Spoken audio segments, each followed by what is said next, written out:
Paracast, the gold standard of paranormal radio. And now, here's Gene Steinberg.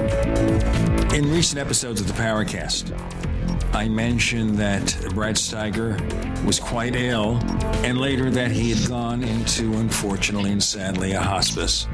I learned from Tim Beckley that on Sunday, the 6th of May, Brad Steiger died, just past the age of 82.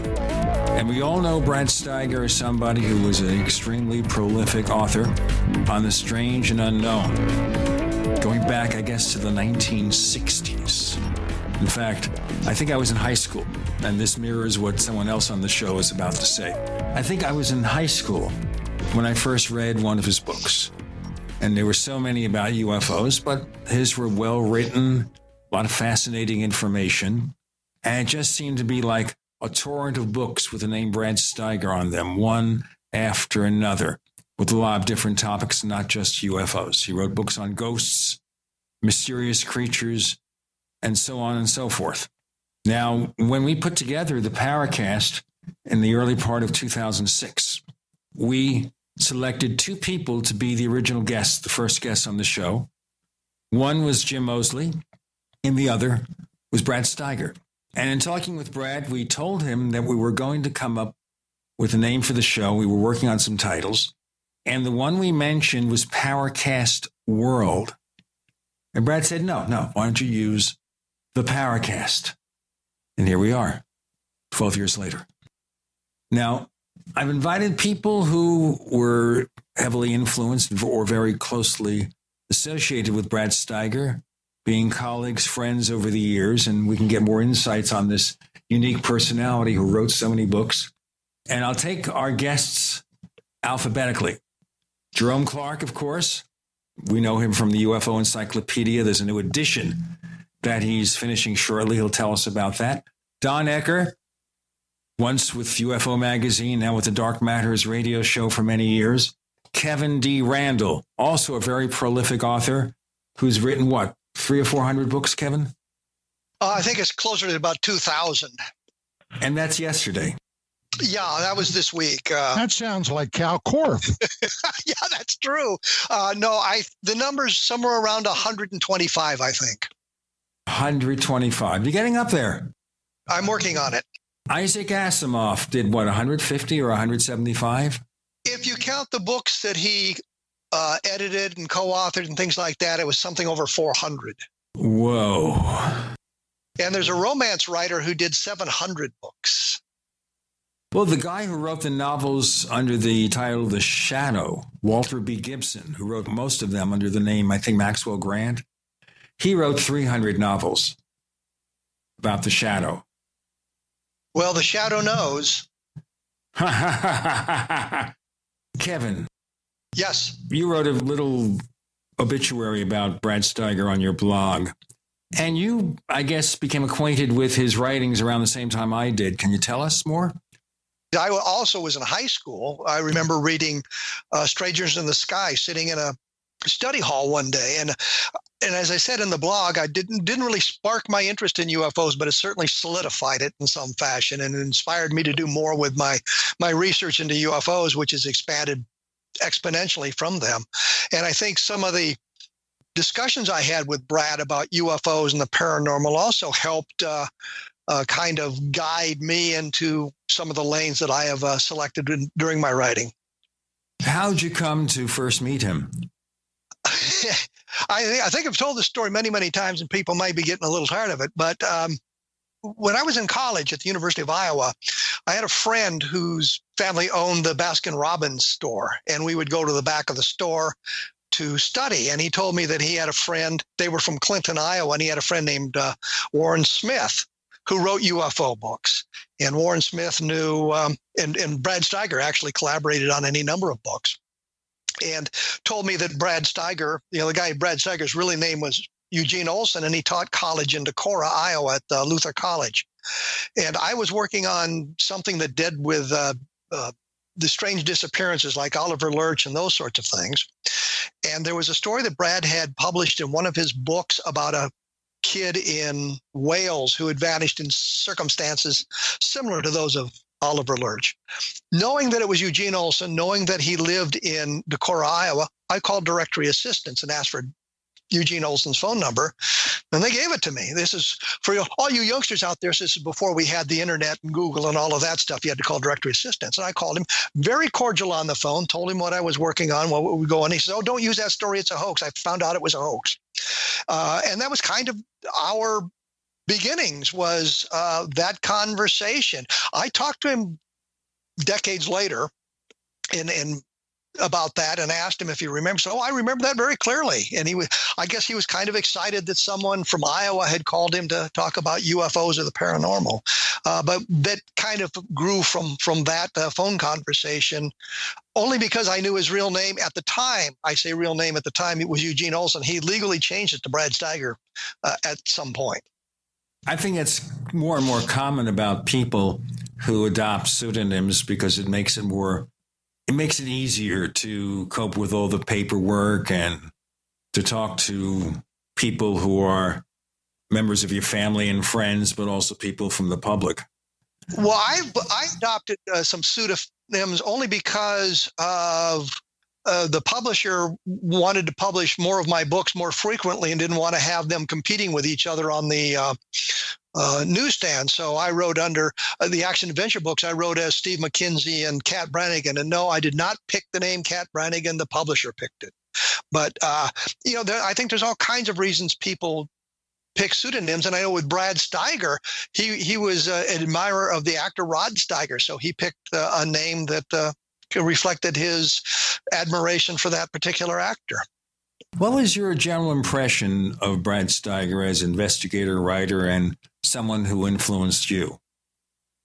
I always admired the way he approached a story, which was he was going to believe what people told him until he found a reason not to. And I thought, as more of an investigative journalist than Brad considered himself, that I had to verify the information much more carefully than he did. He was comfortable with what he was doing and what he was writing, and he would believe what people would tell him until he learned the truth, and then he'd tell the truth. And I think it sort of is reflected in the story when I first contacted him about the story of the kid in Wales who disappeared under mysterious circumstances. He was quick to point out, I have since learned that is a hoax. And I think we've all kind of fallen into that. I mean, Don Ecker and Jerry Clark as well, where we've believed people telling us the truth and later found out that they were fabricating much of what they were telling us. I think my impression was that Brad was a little bit more lenient than Don Ecker or Jerry Clark or I might have been on talking to some of those witnesses. And I kind of liked that attitude, but I saw my job as requiring me to be a little bit more aggressive in verifying the information than Brad often was. So he was, in a sense, without criticizing the practice, focusing more on a good story. He was looking at the story. If there was something that caught his attention that he didn't find believable or credible, he would not pass it along. But I think one of the things is on my blog, I've been caught in this little dust up over the Coin helicopter case, the Army helicopter that was approached by the UFO in 1973. And we have all the documentation from the various witnesses that were involved. And I've got their statements and all of that. But yesterday I had an opportunity to talk to one of the crew members. And you know what? Let's talk about that in our next segment. That's good to follow up on this because you've been doing a lot of great work in looking at older cases and trying to give them that second look to see what new stuff you might learn about them. We've got Don, Kevin, Jerry. You're in the Paracast.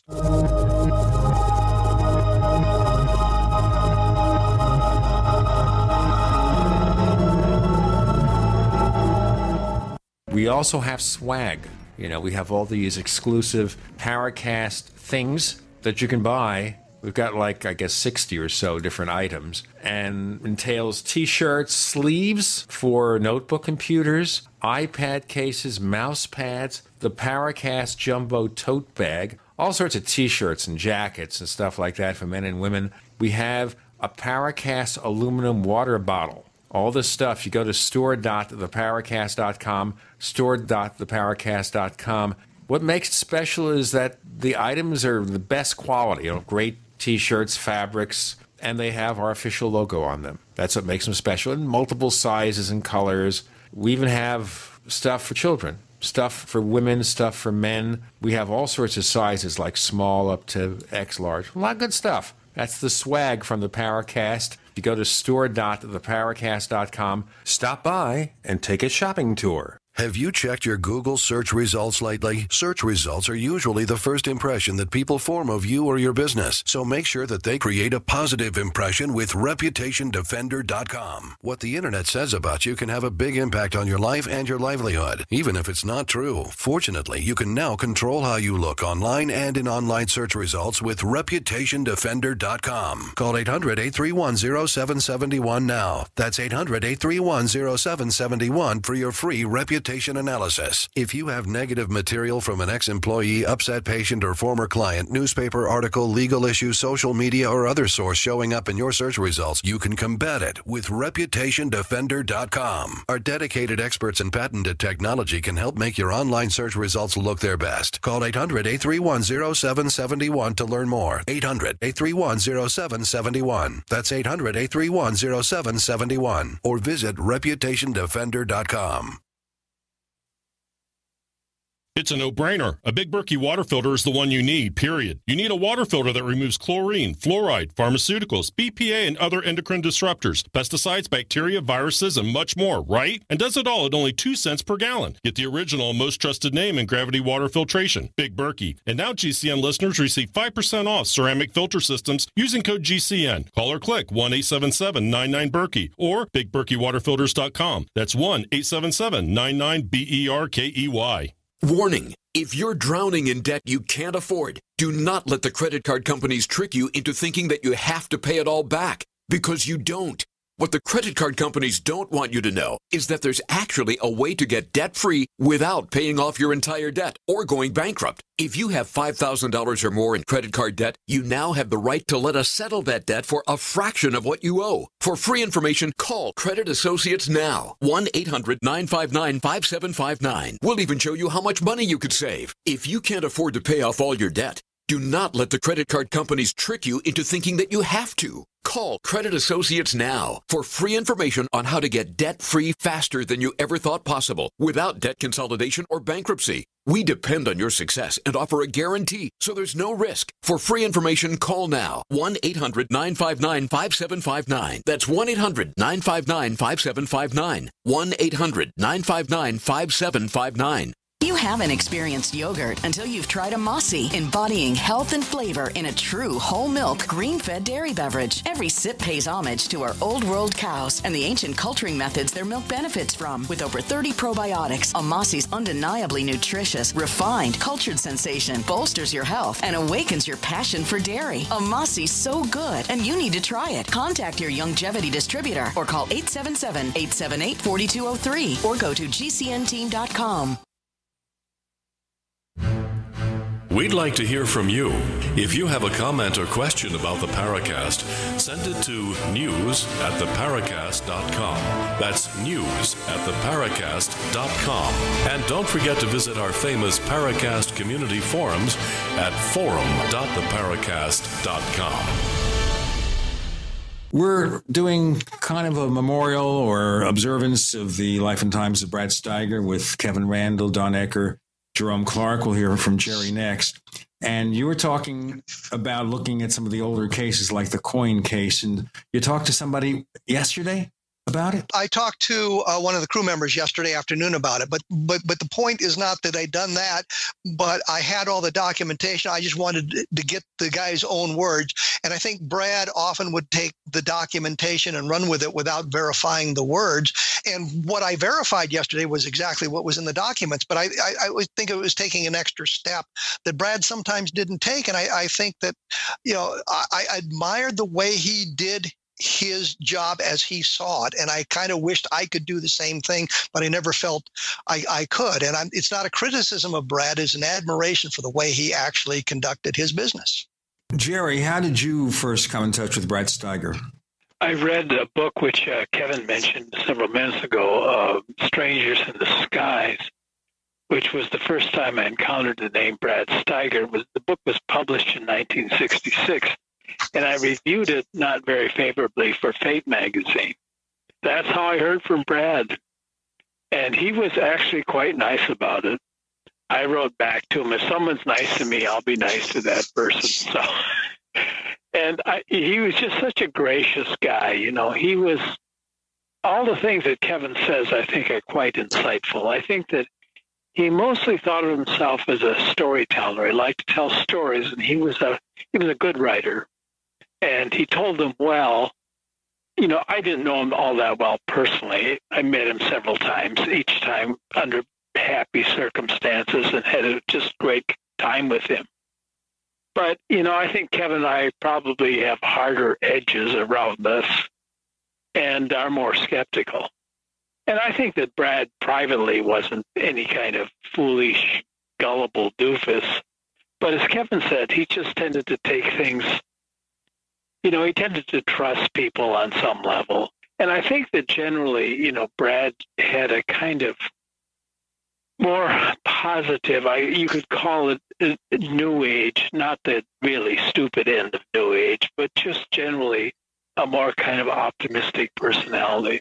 And so he was dealing with these materials differently from the way that Kevin and I have dealt with them, even though we're all Midwestern guys with Midwestern personalities.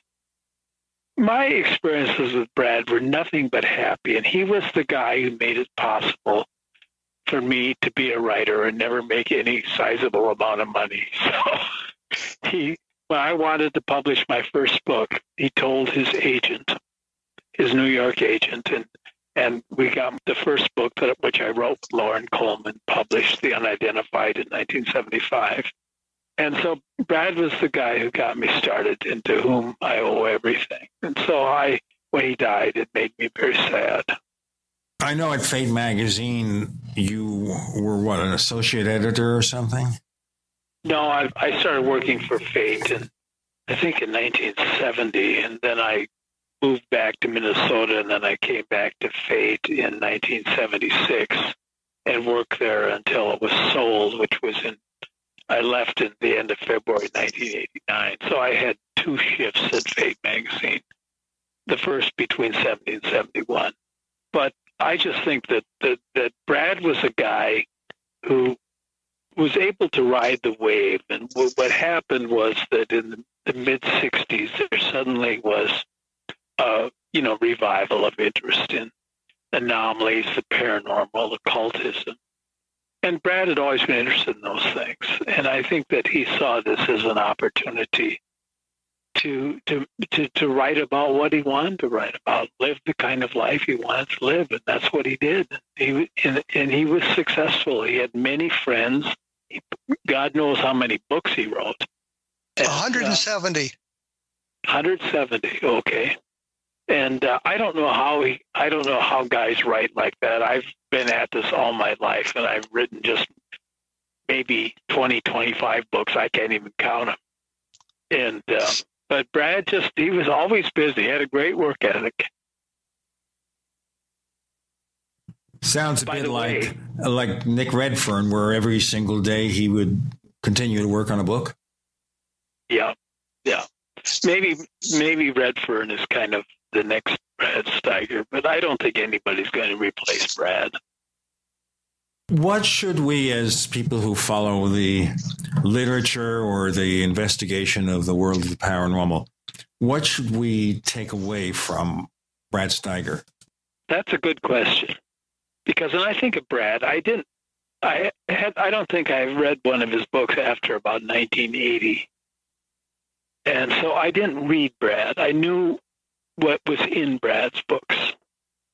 But my own thinking, my own approach had really gone in very different directions. So I thought always of Brad as a guy I really liked, and I wish that I would see more often. And when we would get together, we could talk. And Brad and I, when we talked personally, we're talking pretty much alike, seeing many of the things the same way. But I didn't see that reflected so much in his books, which I think were for an audience of people who generally weren't too critical-minded, but enjoyed the good stories. And I think if you've been at this long enough, most of us kind of lose interest in the stories. What we're interested in is patterns and theories and ways of making sense of things. And we get tired of telling the stories. And I think Brad never tired of telling the stories, which is a good thing. Storytelling is a good thing. Do you think that works better with people who are somewhat new to these subjects? Yes. Or there are some people, like I remember the late Lou Farish. Lou Farish hated the idea that people were making theories out of these things. And he just wanted to hear the stories, the cases. He never tired of that.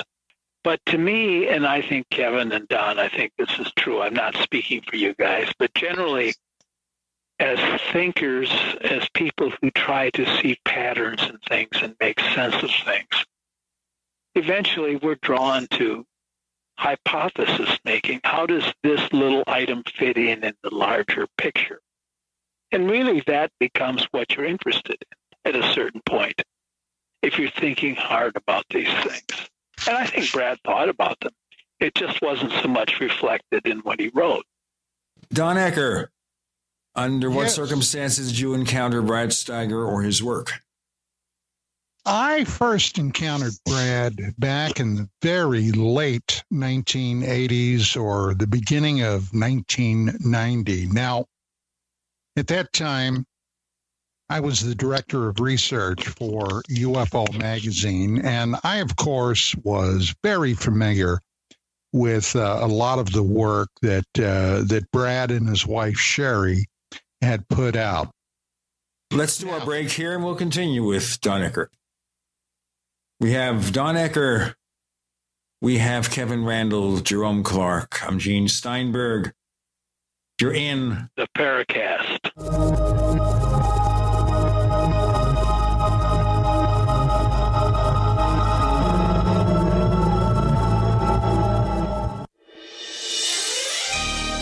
Thank you for listening to GCN.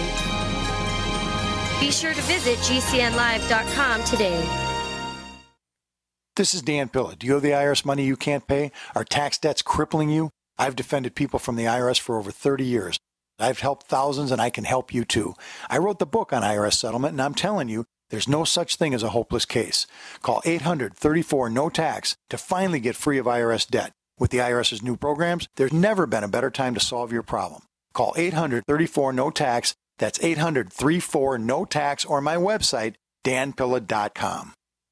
Hunters, anglers, campers, and survivalists. Get back to nature. Expand your horizons with the highest quality, most versatile, unique slingshots and sling bows on the market at slingbow.com. Slingbow products are compact and models start from just $17.98. They're perfect for your bug-out bag or storing in your vehicle. Give yourself and your loved ones the excitement and tradition of Slingbow, a new frontier in archery and truly modern twist on this primitive survival tool. Feel the thrill only at slingbow.com.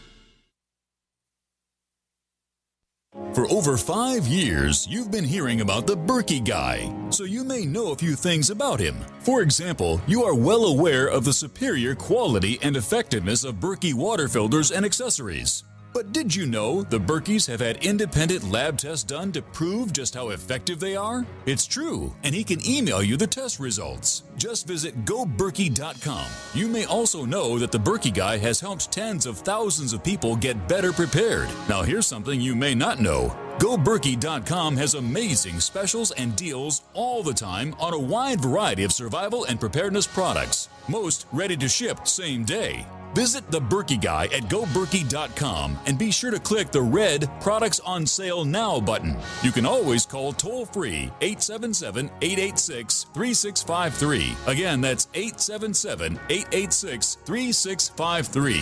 GoBerkey.com, home of the Berkey Guy. It's been said, Any society is only 3 missed meals away from chaos. Those times may be near. Think about it. Our country faces multiple terrorist threats and aggressions from Russia and North Korea. Social unrest and violent marches yet again may lead to looting of stores and city shutdowns. And our crumbling infrastructure leaves our power grid vulnerable to long-term outages from a single cyber attack. When the chaos from any one of these threats arises, the government knows it can't provide during a widespread national emergency. That's why you need your own plan for self-reliance. That's where My Patriot Supply comes in. Get a 4-week survival food supply for only $99. That includes breakfast, lunches, and dinners. Order online at preparewithgcn.com. $99 for 4 weeks of survival food that tastes like homemade cooking and lasts up to 25 years. From My Patriot Supply. Get your kits today at preparewithgcn.com. Free shipping is included. Preparewithgcn.com.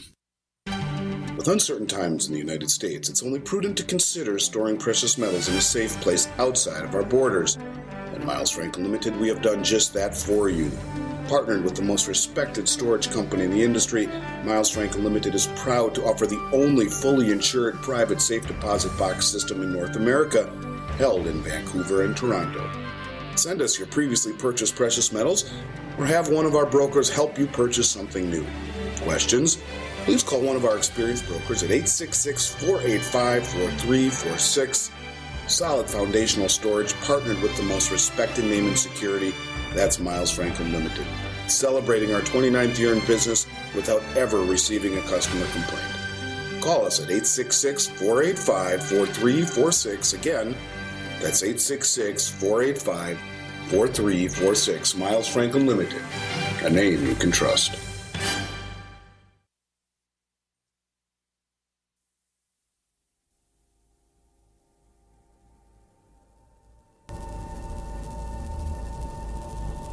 This is Robert Hastings, author of UFOs and Nukes, and you're listening to the Paracast, the gold standard of paranormal radio.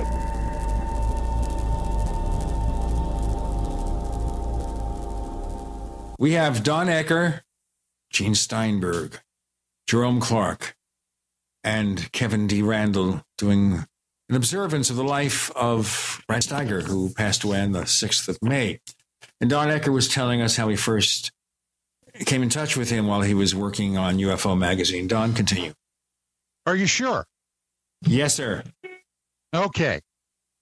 I first encountered Brad Steiger back in the very late 1980s or 1990, and at the time, I was the director of research for UFO Magazine. Now, in full disclosure, I never knew Brad Steiger very well at all. Mostly, I knew him by reputation and by his printed work. And also, in full disclosure, I've got to say that back in those days, I was a very hard-edged researcher back in those days. I had come from the field of law enforcement, and I was primarily concerned with the facts of a situation. Now, Kevin, at the beginning of this show, wrapped up his feelings and my feelings and Jerry's on this in a superb way. I was not totally enraptured by the way Brad presented his work. He loved a good story.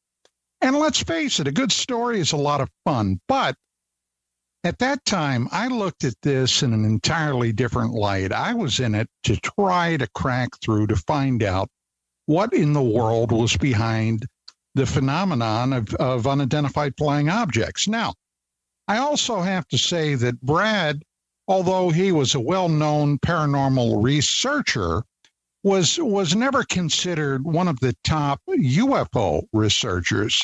So a lot of the work that Brad did, I gave, quite honestly, short shrift to. Now, that's not to say that I didn't like him or his work and that I didn't enjoy a good story.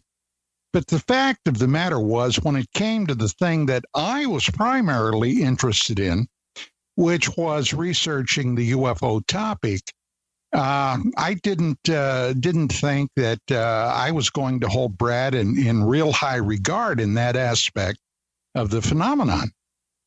Well, he did write a lot of material about UFOs. Is it that he had so much else going on that maybe you didn't pay as much attention? And because of the fact that he always emphasized the good story?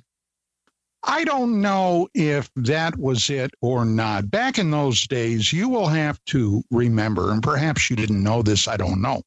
But I had a series of investigative articles that I ran for a number of years in UFO magazine called The Whistleblowers. And in that series of articles, I examined the claims of a lot of very, very fringe people in the field, people like Milton William Cooper, people like Guy Kirkwood, a.k.a. Noel Bryce Cornwall, and a number of other pseudonyms, people like George Green. And I was interested in cutting through the noise to get to the meat of the subject. Brad just kind of slipped for a long time, I guess, under my radar because, hey, he wasn't doing anything in any way offensive to anybody. But I was primarily interested in getting to the meat of the subject. There were a lot of cases going on then. There was the Roswell case, of course, which had taken on a life of its own. There were the abduction phenomenon that for years ended up being the tail that wagged the dog. There were military cases that were beginning to break through. There were cases like the STS-48 shuttle, the Phobos 1 and 2 Mars probe from the former Soviet Union. So there were a lot of things that I was involved in. And quite honestly, Brad, I probably would be honest if I said I didn't give him a heck of a lot of thought then. No, that's fair enough. That's fair enough to focus on one particular thing. What about you, Jerry? What are your feelings about what Don said? Well, I understand exactly what Don is saying. It's that I had this personal connection with Brad. So Brad is always part of my life, and he was always somebody that I really liked and respected, even though we were doing things quite differently. But one thing I admired about Brad, and sometimes I would see some kind of snarky comment about him somewhere, like, you know, he was just in it for the money and he didn't care, so on. No, Brad was entirely honest. He was just a good, honest Midwesterner. He just reminded me of the people that I grew up with and even now live around. He just had this ethos in his personal life that I recognize. Both of us were raised as Lutherans in small Midwestern towns, and in some ways had outgrown those towns, but in other ways remained attached enough to them that later in our lives we came back to live in those towns that we grew up in that culture. You know, even though we're not entirely part of it, it has shaped us enough that we feel reasonably comfortable here. And Brad was really happy for me when I moved back to small town Minnesota, because he had longed for much of his professional life to be able to move back to small town Iowa, which he did. So we had that in common. And we had just a kind of, a common upper Midwestern experience. And I think that was part of the tie between us, that even if we hadn't both been interested in anomalies and paranormal and things like that, we still would have gotten along because we were bright guys who came from the same place. Now, when I saw Brad lecture in Arizona during one of Tim Beckley's conventions, his presentation came up very much like a country preacher. What was your impression? Yeah, I think that's fair. Not one of the evangelical groups, but like a kind of mainstream, Protestant denomination, like, i.e. Lutheranism, which we both grew up in. And it just shaped, I'm not religious anymore, and I don't know how Brad defined himself religiously. But that kind of morality, that kind of general sort of progressive outlook on the world was shaped by, our Lutheran experience. And so we just talk the same language, just not only about weird stuff, but just generally having shared a broad cultural outlook. It's kind of hard to describe unless you grew up in it. But, we were both small-town, bookish kids. We're really curious about the larger world and eager to go out into it. And we went into it and had many interesting experiences and learned a lot. But then at the end of it, we wanted to go home. And we both went home. Let's look at a different or similar attitude or different attitude from Kevin Randle. How did you approach your friendship with Brad Steiger? Just one researcher to another. Someone who is a friend and a colleague and that sort of thing. I know when I was doing my radio show on KTSM radio in El Paso, I could count on Brad if I needed a guest. He was always ready to help me out with that, or provide the names and phone numbers and addresses, or how to contact people to be on the program as well. I just always looked at him as a colleague and a friend who was interested in the same things that I was interested in.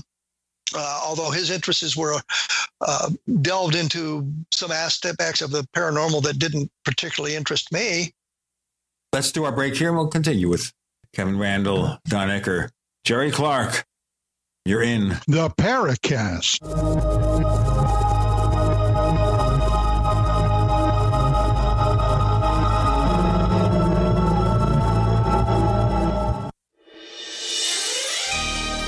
Thank you for listening to GCN. Be sure to visit GCNlive.com today. Do you need a website? Well, you can get a great deal on hosting services with Namecheap's legendary coupon code. They're offering substantial hosting discounts on shared hosting, business hosting, VPS hosting, reseller hosting, and even dedicated servers. Namecheap is preferred by millions. It's backed by a money-back guarantee. Use the coupon code LEGENDARY to cash in on the special deal at Namecheap.com, Namecheap.com. First came Attack of the Rockoids, and it was a critically acclaimed success. And now there is The Coming of the Protectors. A former military intelligence man is contacted by a space woman in a dream that turns out to be a nightmare because evil forces on her distant planet are planning to conquer the Earth. This is gripping science fiction of the classic kind. Attack of the Rockoids and The Coming of the Protectors. Find out more at rockoids.com. That's Rockoids, ROCKOIDS.com. Water is the single most important thing your body needs, so you want to be sure it's the best for you and your family. Since 2005, thousands have depended on Berkey purified water. The Berkey Guy provides the lowest priced filtration systems in every size. For incredibly delicious water now and in an emergency, get to GoBerkey.com or call 877-886-3653. 877-886-3653. GoBerkey.com. Frustrated trying to get business capital? Want to take the slow process and rejection out of the equation? GCNloans.com removes the slow, irritating approval process. Instead, get quick, simple funding. Powered by David Allen Capital, 80% of our pre-qualified clients are approved in days. Pre-qualify at GCNloans.com and get your money this week. It's that easy. GCNloans.com. That's GCNloans.com. Healthcare reform is confusing. With the loss of the Obamacare mandate, those needing help can now choose an affordable alternative. By joining Liberty HealthShare, you're part of a community of health-conscious Americans all over the country who control their own healthcare costs and choices. Liberty HealthShare is not insurance. It is an association of self-pay patients who unite with like-minded people to share the cost of their medical needs. Neighbor helping neighbor. Learn more now by going to libertyoncall.org. That's libertyoncall.org. Attention business owners and independent contractors. This is a money-saving message from Tax Mediation Services. If your business owes $20,000 or more in taxes, we can help you today, right now. Listen, dealing with the IRS is no picnic. It's an intimidating and extremely stressful process, and you don't want to go it alone. Our attorneys know every law, every tax break, and every possible opportunity to help you resolve and reduce your tax debt. And if you owe more than $20,000, you may be at the top of their hit list. So don't take your tax debt lightly, because it will not go away on its own. The IRS can seize your bank accounts, your home, and even shut down your business. Call our tax experts today at 1-800-261-9818 and let us deal with the IRS while you focus on your business. That's 1-800-261-9818. Again, 800-261-9818. Fellow Patriots, my name is Todd Savage, founder of BlackRifleRealEstate.com. Like you, I was a prisoner of the alt-left sanctuary state until one day I chose to lead my family to freedom. Today we live on a sustainable 20-acre homestead where we shoot, hunt, garden, and homeschool our children without the tyranny of the nanny state looking over us. If you're ready to flee the city to the freedom of Idaho or Montana, our Black Rifle Real Estate team is here to help. Go to BlackRifleRealEstate.com. That's BlackRifleRealEstate.com.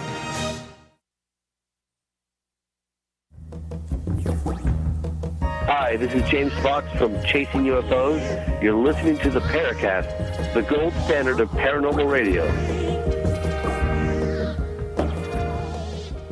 I don't know if Kevin Randle wants to do that or not. He'll get down here with the boys and go there. So researcher to researcher. With me, I looked at Brad Steiger as an acquaintance, not a close friend, because we only met a few times, but we wrote back and forth and covered different aspects, and times where I needed more information. He was always a ready resource. So I agree with the general tenure here is that he presented wonderful stories and a lot of times good starting points, I think. And maybe you folks can correct me if you think I'm taking the wrong approach here. But you find an interesting story that may be up your line in the things you're doing. And then from that, you can go ahead and look at that story further, try to verify it or find holes in it. What do you think? I think you've kind of got it. When I talked to Brad about cases, he would give me all the information that he had about it. He employed maybe too strong of a term, but he had friends like Glenn McWade, who lived in Iowa City, that when he wanted additional information, he would contact Glenn to do some of the harder research for him.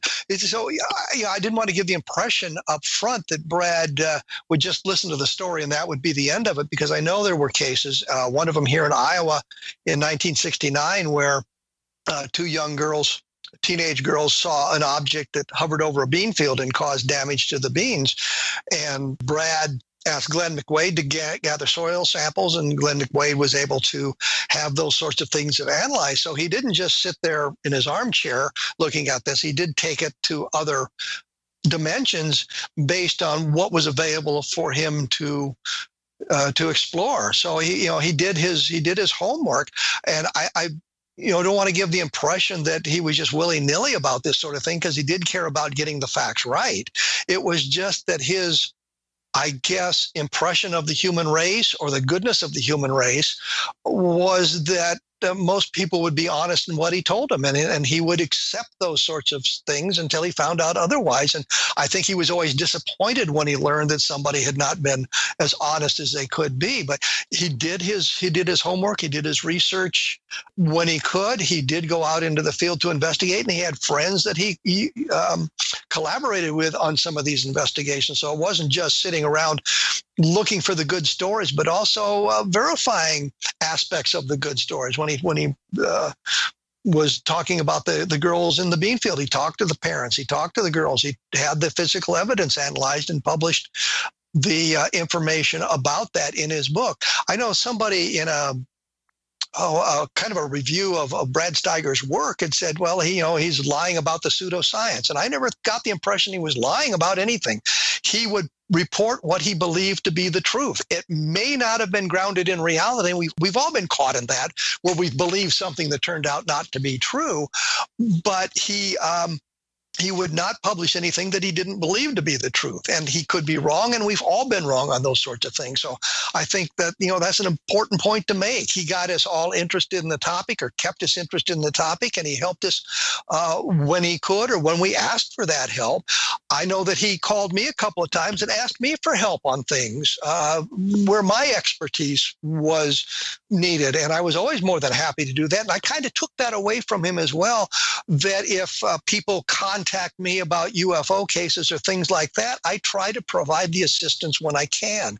And Brad was always willing to provide the assistance whenever I talked to him about it. I think that's an important thing to remember.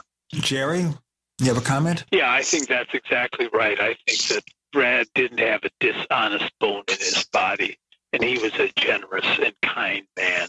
I don't think he had very many enemies.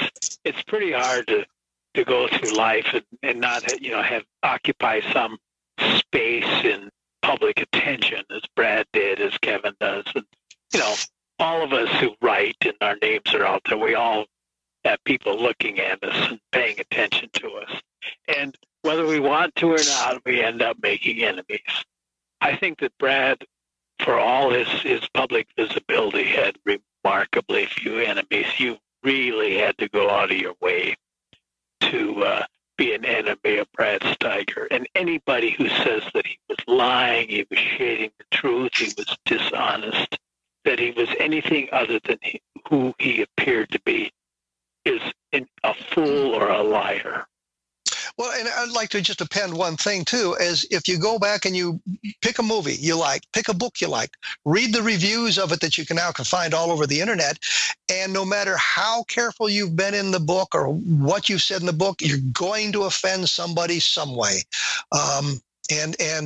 You look at reviews that people of movies that people just loved, and you're always going to find the negative reviews. You're going to offend somebody some way. And I don't think Brad ever attempted to do that, offend people. But the mere process of writing, the mere process of analyzing these stories sometimes created enemies. Well, we live in an age today where a vast majority of many people go out of their way to be offended. And that's a very unfortunate part of our life. And probably much of it has to do with social media. Twitter and Facebook and, Instagram. I mean, you name it, and you're going to find people that are offended. And God help the poor slob that ventures ever into a political arena, because that's the prime place to get offended. So as a result, I myself try to stay out of those areas. I offend a lot of people by just getting up in the morning. So, there it is. Well, welcome to the club. I think there are a few people out there, and we know who they are, who would much prefer if I didn't get up in the morning. But, that's how life is. I have a question of all of you here in terms of Brad Steiger, since we're looking at a gentle, kind man, and also somebody involved in this arena. And sometimes maybe some of the cases could have been better investigated. Did any of you ever find, and you can speak up if you want, a case in one of his books where you looked at it and said, this isn't it. This isn't for real, or there's something wrong with it? I can tell you about one. I think of all the books that Brad wrote, his favorite was Mysteries of Time and Space. And I read that book when it came out. It was published, I believe, in 1974. And I really liked the book, and I wrote a review in the Minneapolis Tribune of it. And a quote from that review appears in all subsequent editions of the book. And it was reprinted several years ago, I think by Patrick Weish. I'm not certain off the top of my head. But I got a copy of the book, and I thought, I'll look at this book again, because I haven't read it in decades. And I found that it was full of stuff that has not held up well, including, a lot of material. And it's a book where Brad is trying to hypothesize about the nature of reality and how kind of plastic it can be. And I agree with that as a general proposition. I think that that reality probably is a lot more plastic and elusive and elastic than we think it is. But he was using stuff that just like, I remember the Allende letters, things like that just, allegedly mysterious archaeological artifacts that, have since been disproved or turned out to be something less radical in their implications. And so there was a lot of stuff in it that just didn't really stand up. On the other hand, you can say the same. There's a fair amount of that in Ford, too, that hasn't stood up. But it was kind of disappointing. And but I knew that Brad wrote the book honestly, and he meant it honestly, and it is an interesting book. It's among the most interesting of his books to read because it hangs together in a way a lot of them don't. It's kind of brought together by an overarching hypothesis. And the hypothesis itself may have some validity. It's just that some of the data that he brought to bear are not that convincing. Well, if I can jump in real quick, I'd like to say one thing. I think we've all done this where we've written about a story or a case or something like that, telling what we believed to be the truth at the time and later learning on that the facts as presented originally just don't hold up. And so we were not being disingenuous at the time we wrote it. Subsequent events have shown us what the truth really is. And I think that's what Brad got caught up. And I was thinking the same thing about that book, because there's a number of things in that book that didn't hang up. He's got a picture of these two cigar-shaped objects near Cedar Rapids, Iowa. And I actually got copies of the pictures from the local newspaper, the Cedar Rapids Gazette, and made some analysis of them based on that. Let's talk about that analysis in our next segment with Don Ecker, Jerry Clark, Kevin Randle. You're in the Paracast.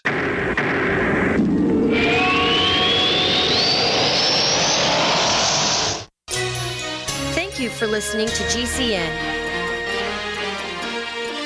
Visit GCNlive.com today. Attack of the Rockoids has been well received by critics and readers alike. It's a thrill-a-minute story you'll never forget. A former U.S. military intelligence officer is haunted by intense dreams about a beautiful woman pleading for his help after a terrible battle in outer space.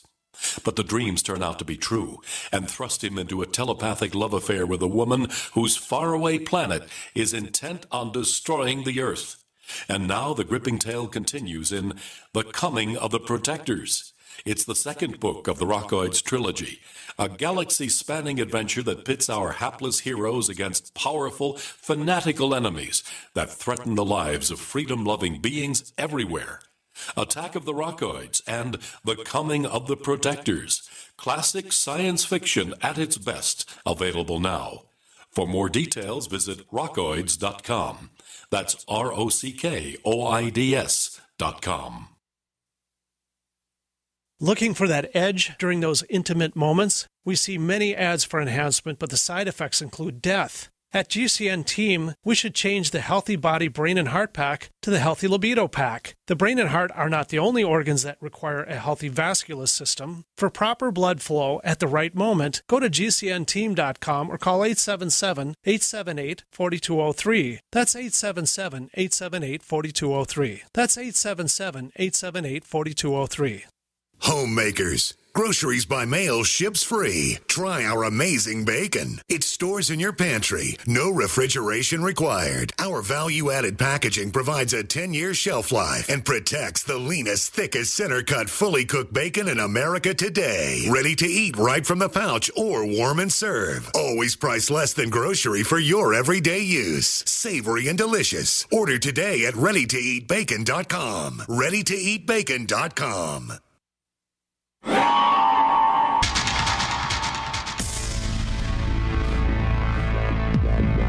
Welcome back to the Paracast, the gold standard of paranormal radio. And now, here's Gene Steinberg.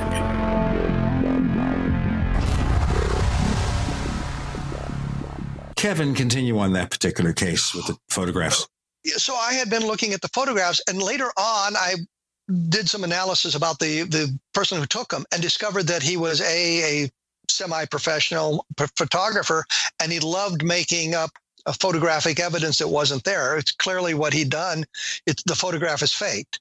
I learned that later, but I had published information about that, suggesting that the photographs were, and here's another example of cigar-shaped craft in the formation over Cedar Rapids, Iowa. I since learned that they're probably faked. And I think that that's the point when we write something.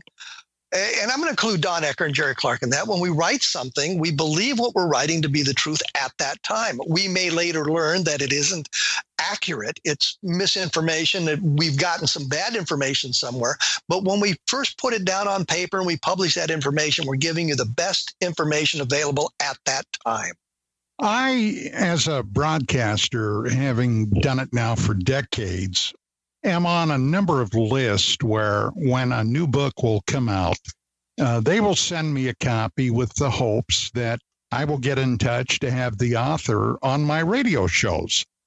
And a few years ago, I received a book, and I forget now who the publisher is. It was one of Brad's books, and I still have the book here. I haven't seen it in a while, but it dealt with zombies and I think vampires and other creatures of the night. Now, we all know that at least at this point, there are no blood-sucking vampires. There are no Walking Dead that I'm aware of. Now, I don't think Jerry or Kevin are aware of any. Well, and metaphorical examples, maybe. Yeah, but not actual examples. And I glanced through the book. I didn't see anything that, now I am an author that has written a novel about vampires. It's a genre that I really did enjoy in the past. And, in a way it would be kind of exciting if there were such creatures, maybe not if you ran into one. But at any rate, I looked at that book and I thought to myself at the time, well, Brad is a writer. And what does a writer do? A writer writes. Zombies were a huge part of the popular American culture. I mean, good Lord, there are all kinds of films dealing with zombies, not to mention vampires and so on. So I just kind of looked at it as kind of a harmless exercise in the writing art and kind of let it go at that. Now, is that something that I would have wanted to explore on my show? No.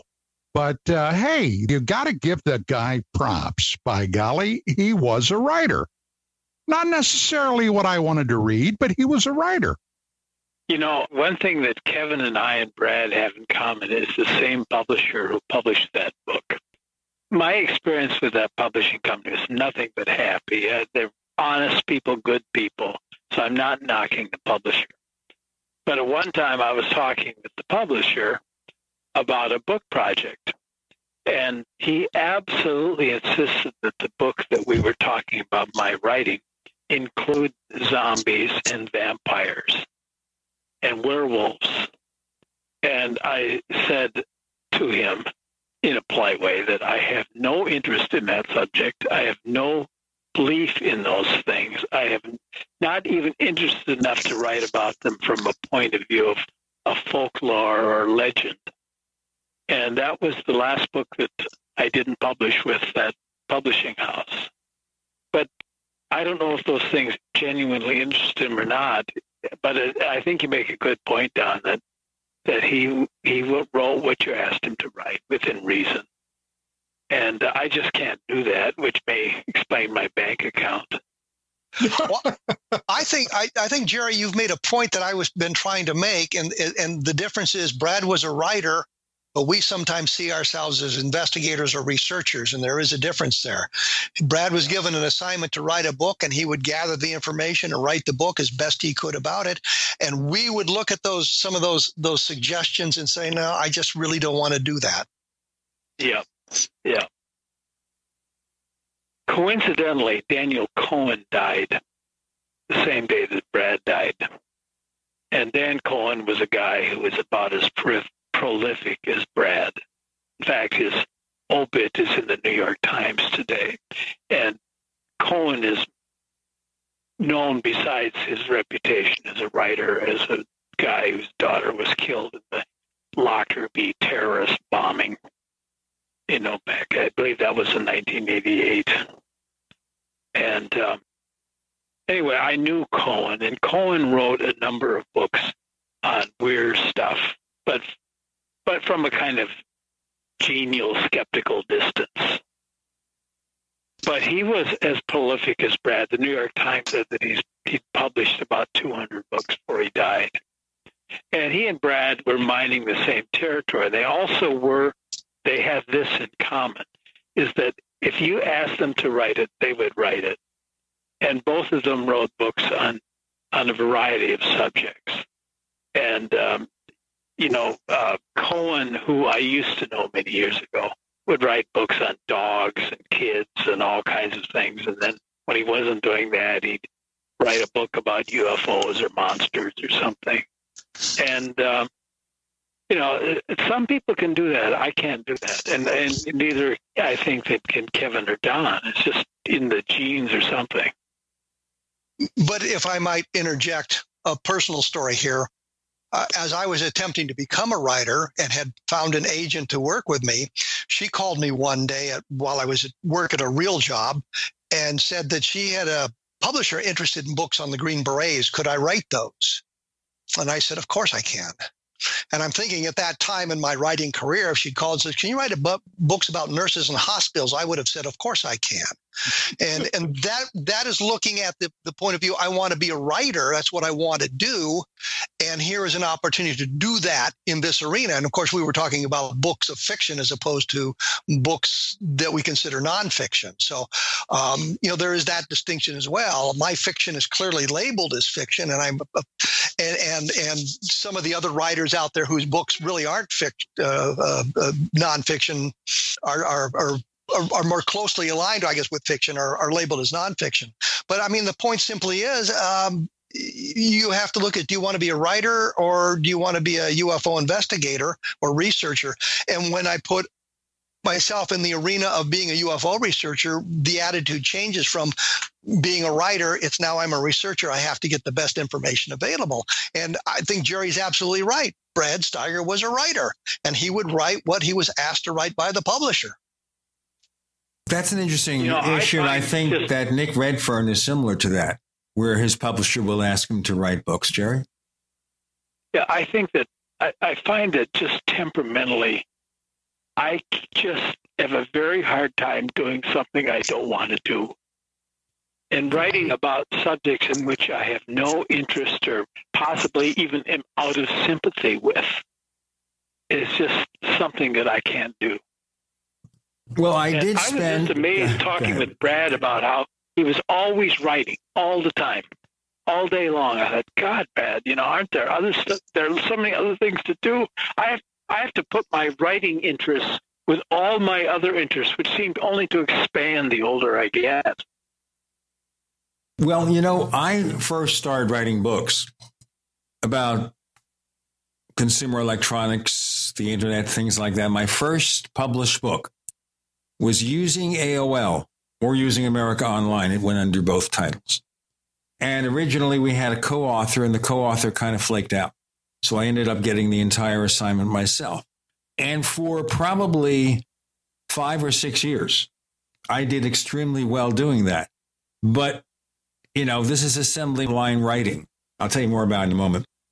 We've got Jerry and Don and Kevin. You're in the Paracast.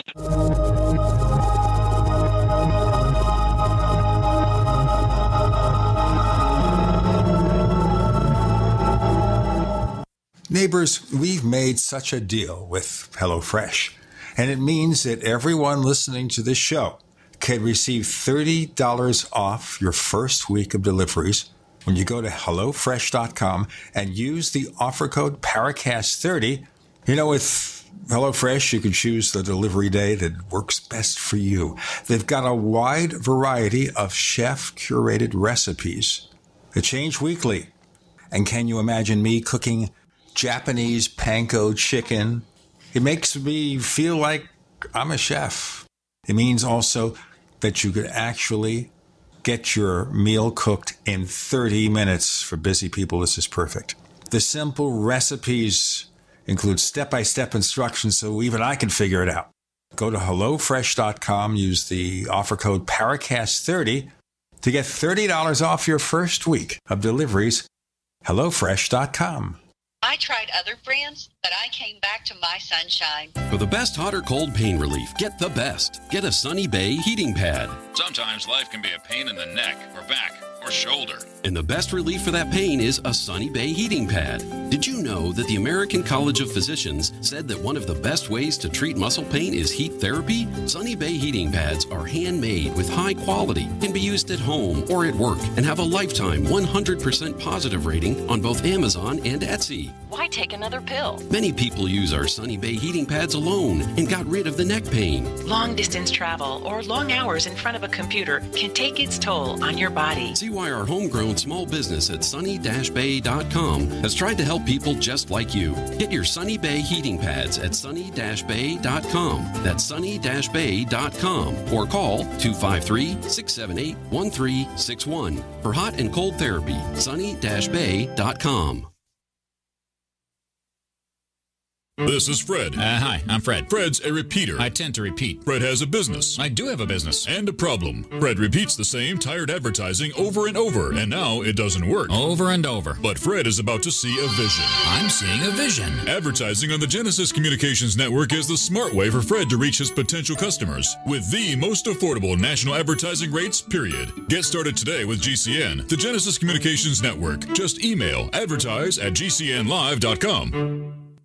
Do you have difficulty taking supplements? Are you searching for a high-quality, complete nutritional drink that your whole family will love? NutriMedical's Life Support has arrived. All of your daily nutritional requirements in one quick, delicious drink. Dr. Bill Deagle's Life Support is a proprietary blend of vegan protein, activated vitamins, essential minerals, amino acids, probiotics, green tea, digestive enzymes, anti-inflammatories, cancer prevention, detoxification, and much more. Your body will high-five you for this one. Life Support is the best complete nutritious meal replacement on the market. Whether you are an elite athlete, have post-operative challenges, chronic illness, elderly, or a family that just wants a quick, delicious drink, try Dr. Bill Deagle's Life Support for optimized nutrition in one great tasting smoothie. Just add cold water, almond milk, fruit, or anything else you like. NutriMedical's Life Support. Try our great tasting chocolate or vanilla today. Call 888-212-8871 or visit us online at NutriMedical.com. NutriMedical.com for the whole family.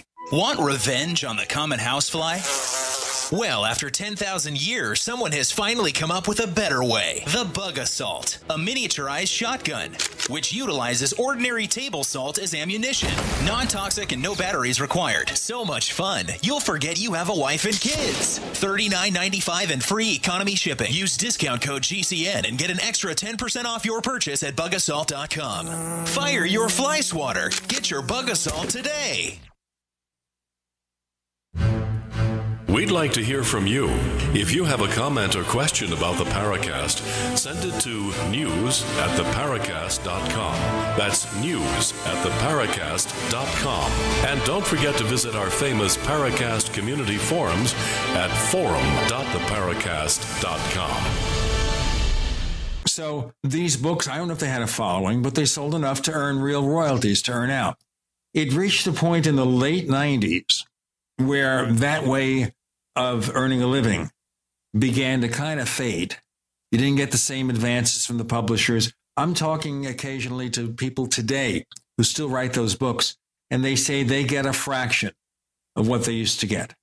And the deadlines were horrendous. Imagine writing an 800-page book in 6 weeks from start to finish, or 1,000 pages. And because I met the deadlines, that's how I continued to get work. Of course, I probably ended up getting crazy from that, but it was a nice thing. Oh, it lasted, a pretty good gig. But that's production writing. That's real hack writing. It's not writing a subject that you enjoy. When you write a UFO book, as Jerry and certainly Kevin more so can testify, it could take, what? Years, not months, right? It really depends on the book. It depends on what information is available, how quickly you can gather it. Roswell in the 21st century, you might say, took 20 years to write, all gathering the information, although there were books about Roswell that I'd done prior to that book coming out. But it was a process of gathering all that information that took literally years so that I could sit at my desk and produce that book. So it really depends on the book. When I was serving in Iraq, I was also serving as the public information officer, and the executive officer came up to me one day and says, "How long does it take to write an article?" And I said, "I don't know. How long does it take?" "It takes as long as it takes." That's kind of the way it is with the books. It takes as long as it takes. And if you've got a short deadline, then you have to modify your work schedule to meet that deadline. And if the deadline is expanded out from there, then it takes as long as it takes to get to the deadline. So, there's all kinds of things that come into the process of writing. When I was doing UFO Magazine with my wife, Vicki, we were writing all the time. And as a sideline, I also branched out into writing articles for other publications. And at that time, the internet was still brandy new. And I also wrote for a number of websites, one of them being the Paranet, okay, as opposed to the Paracast. Now, I'm not saying I ever got wealthy from those sideline writing gigs, but I did generate some income. But you're perfectly correct, Gene, when you say that well kind of dried up. Now, for the last few years, off and on, I've been writing a piece on our years at UFO Magazine and the things that we encountered, the cases, the personalities, and so forth. And I can't even at this point suggest when this might ever be done. Could I get it published? Well, I'm sure I could, but everything at this point would unfortunately be on spec.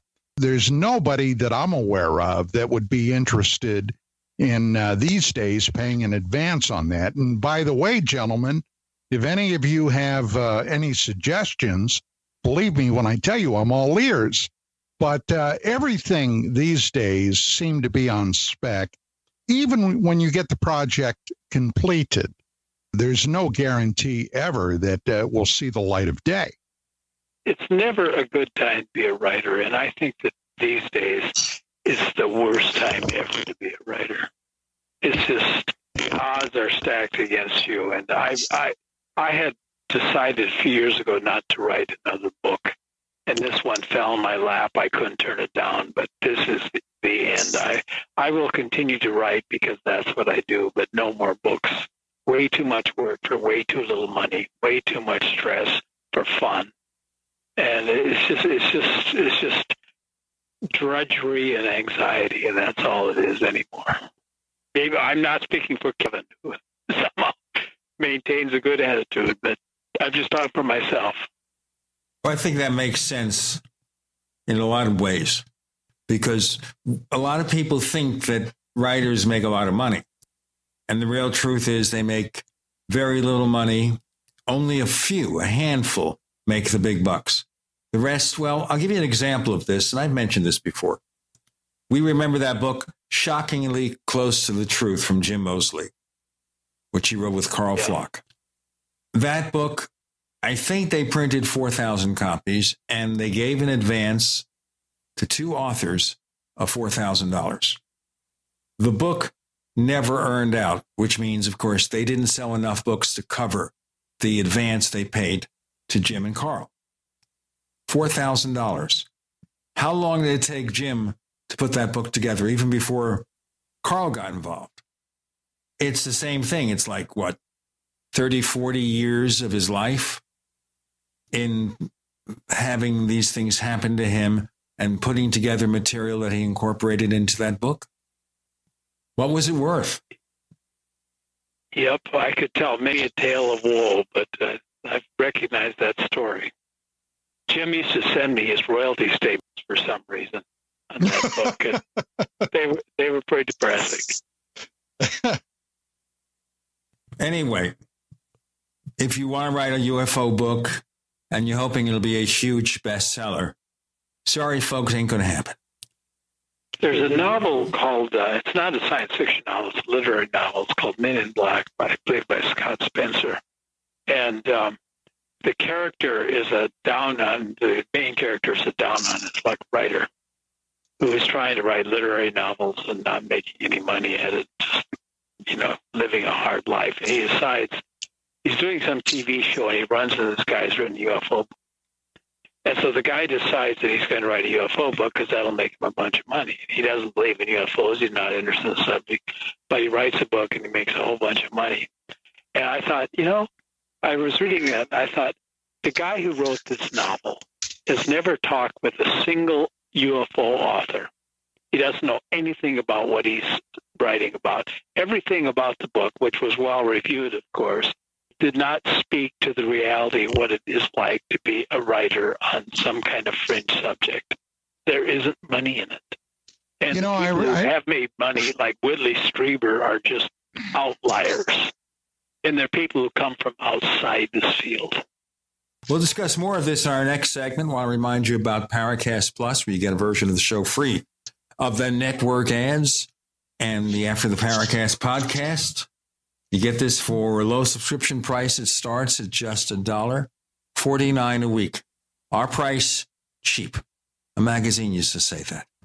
Of course, these days, where a magazine still exists, it costs a lot more than $1.49 a copy. These days, I kind of think of the cost of a cup of coffee at a convenience store. And even then, getting it for $1.49 a cup, that doesn't happen very often, does it? Go to plus.theparacast.com for more information, plus.theparacast.com. Don Ecker is coming up next in the next segment with Jerome Clark and Kevin Randle. You're in the Paracast.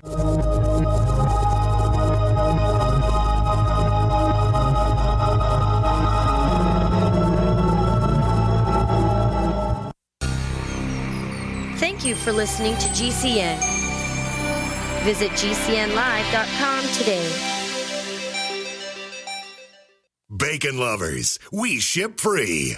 Try our amazing bacon. No refrigeration required. Proprietary value-added packaging provides 10-year shelf life and protects the leanest, thickest, center-cut, fully cooked bacon in America today. Ready to eat right from the pouch or warm and serve. Savory and delicious. Wholesale price for your everyday use. Order today at readytoeatbacon.com. readytoeatbacon.com. Most of you know that heart disease is the #1 silent killer in the U.S. What if I told you for just $54.95 a month you could fight against heart disease naturally? At Heart and Body Extract, we've been helping thousands of people get back to a healthier heart. Don't just take my word for it. Check out all of the success stories at hbextract.com. Or to order, call 866-295-5305. That's 866-295-5305. hbextract.com. Don't risk it when you can take charge of it. Hi, Peter Vaccaro for ParanormalDate.com.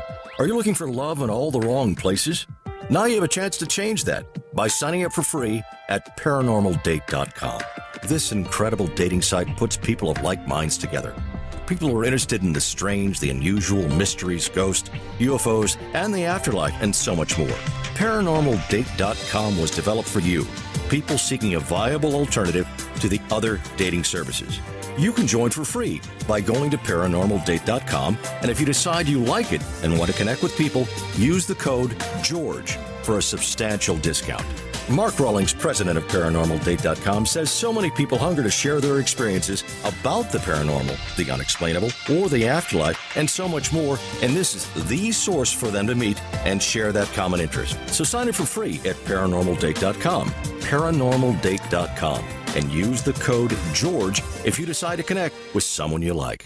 Have you checked your Google search results lately? Search results are usually the first impression that people form of you or your business, so make sure that they create a positive impression with ReputationDefender.com. What the internet says about you can have a big impact on your life and your livelihood, even if it's not true. Fortunately, you can now control how you look online and in online search results with ReputationDefender.com. Call 800-831-0771 now. That's 800-831-0771 for your free reputation analysis. If you have negative material from an ex-employee, upset patient, or former client, newspaper article, legal issue, social media, or other source showing up in your search results, you can combat it with ReputationDefender.com. Our dedicated experts in patented technology can help make your online search results look their best. Call 800-831-0771 to learn more. 800-831-0771. That's 800-831-0771. Or visit ReputationDefender.com. This is a warning to all household pests, to all cockroaches, spiders, ants, mice, and rats. If you've made yourself at home in someone else's home, you'd better hope the owners never hear about Terminix. Because Terminix has the know-how and the means to do whatever it takes to remove you from that home. Terminix has 90 years of experience eliminating home invaders. And they make it easy for homeowners to be protected by offering a free pest estimate by calling 1-800-676-9879. Cockroaches, spiders, ants, mice, rats, and other pests. This is your last chance. With one call, Terminix will remove you from the home you've invaded. If you think you can simply come back later, think again. Terminix will never stop working to keep you out with a 100% satisfaction guarantee. Pests. Wherever you are, I will find you. Pests, you've been warned. Homeowners are calling Terminix right now for a free pest estimate. 1-800-676-9879. 1-800-676-9879. 30-day money-back guarantee at participating locations. Limitations apply. See plan for details.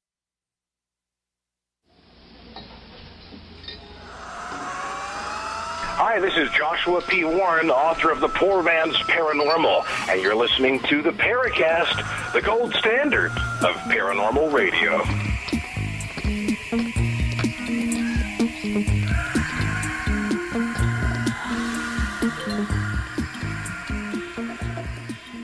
So Don Ecker is ready to speak. Go ahead, sir. Yeah, I recall back in the early 1990s, a book that came out sent to the UFO field. What Jerry was just talking about, an outsider writing a UFO book. In this case, if I recall correctly, it was the author Sidney Shelton. And this guy was known for writing, you know, those sexual pot boilers and, you know, some real glitterary trash. And he came out with a book on the UFO topic. So we ended up getting a copy of it. And I did a lot of book reviews back then, and I read this thing. And I was appalled at the tripe that was in this novel. I even forget now what the title was, but it was about a female alien that came down here, and she had a thing for water purity, if I recall. It was just appallingly, in my opinion, appallingly bad, and I gave it the necessary review. But yeah, in order to dress this niche audience that I guess UFOs have garnered over the years, you really have to have an idea of what you're writing about. And just because you're a writer and you decide, well, I think I'll write this book on a UFO mystery, and then, you know, stumble and fall with it because you don't have a clue what you're really writing about is telling in many ways, I would think. Well, certainly if you get gigs, regular gigs as a writer, and you're not afraid of getting your feet dirty or your toes wet or your hands dirty, you know, I guess you can carve out a living at it. I mean, I did for a number of years. I wrote a lot of magazine articles too, but most of those magazines no longer have print versions. And actually, I switched from one magazine to another in the 90s, late 90s, because they would give me a better deal on the articles. They were paying faster. And then that magazine folded and merged into the one that I left. So that didn't work out too well. It's kind of comparable to many films that come out that are released, okay, and they have usually a military combat section in there somewhere. A lot of these really B-grade movies.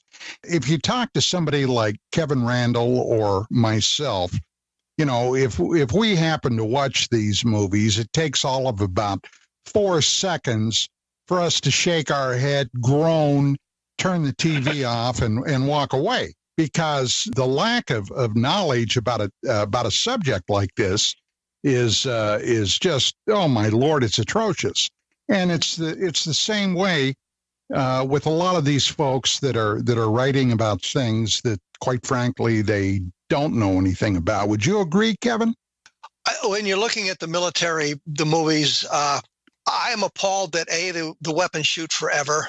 B, they have no idea of how the weapons work or how to actually aim and do that sort of thing. They don't understand military customs and courtesies, the wearing of the uniform, or anything like that. People seem to accept that as being the truth. My mother had told me that George Custer had been promoted to brigadier general by mistake. That comes from the movie They Died With Their Boots On, where he's supposedly stolen some guy's horse, and they're writing a message to him to get the horse back to the guy. And then they say, we need a brigadier general for the Michigan Cavalry. Let's get somebody down. And Custer inadvertently ends up as the brigadier general. Untrue, completely untrue, but people believe that because they've seen it in the movies and they think that's the way things work. But they just don't take the time to understand just the basics. And that's always kind of appalling. But isn't it true that a lot of movies hire some kind of expert to do technical advice? They hire somebody from the military. They get cooperation with the military if they're going to do a show where they're presenting them in a good light, like a TV show like NCIS. Don't they have a NCIS agent, present or former, on staff to say, no, you can't do it that way? Back in the days when I was doing things, I was a consultant on a movie, and the director, and I pointed out some of these things to him, and the director says, you have to remember we're making a movie, not a documentary. So they'll let you do it up to a point, but then they're going to stretch it. Yeah, because it doesn't fit into their vision. We all said vision together. One more time. The vision of what they're attempting to do. When I was a kid, I used to go to Western movies with my dad. And my dad, who had an interest in antique weapons, would inevitably leave the theater just storming about how they got the guns wrong. And I would say, Dad, what does it matter? It's just a movie. But he was having none of it. When I grew up, I'm not interested in guns, but I am interested in old music like folk songs and 19th century popular songs and things like that. And I actually know quite a bit about the subject and actually write about it. But I go to movies now, or I watch an old movie on television. I remember, for example, a John Wayne movie where John Wayne and Dean Martin is a Western, supposed to be taking place in Texas in the 1870s. And they're sitting in a bar getting drunk, singing Pretty Red Wing. Pretty Red Wing was published in 1907. It did not exist in the 1870s. And I left the theater just steaming about this stupid, unnecessary mistake. And suddenly I could hear my dad's voice. Well, I think if we looked at that in terms of movies, whether they were factually accurate, we go crazy pretty quickly. I don't mistake movies for biographies, even if the character has a name from history. I remember arguing with somebody one time in a bar whose knowledge of Jesse James consisted of what she'd seen in movies, whereas I've read several books on Jesse James. It didn't matter. Somehow she knew as much as I did, if not more. She was actually correcting me. So what do you do? Well, therefore, if you're watching a movie about Jesse James, that's it. But, you know, we think of Daniel Boone, for example, and we think of all these people we've seen in the movies and Disney movies and everything else. Now, at least with comic book movies, you know it's a fantasy. Captain America didn't get frozen in World War II and wake up in 2010 or something, and he's a super soldier.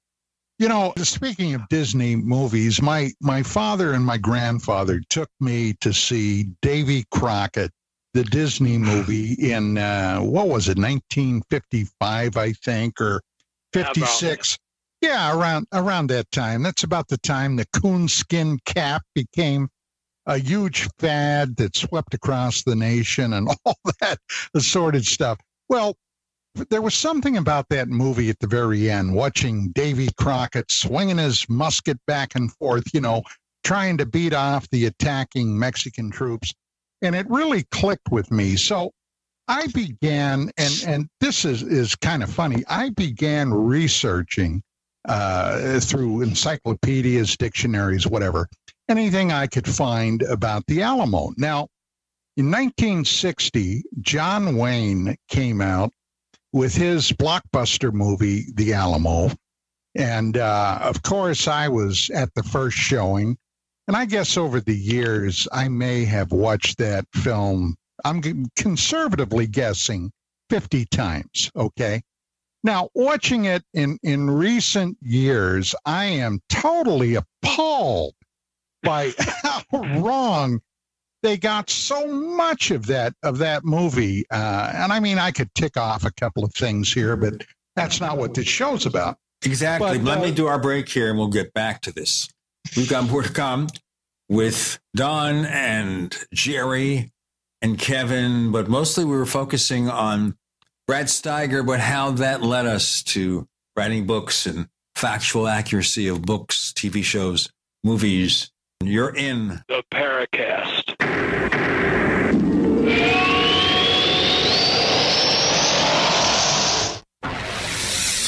You are listening to GCN.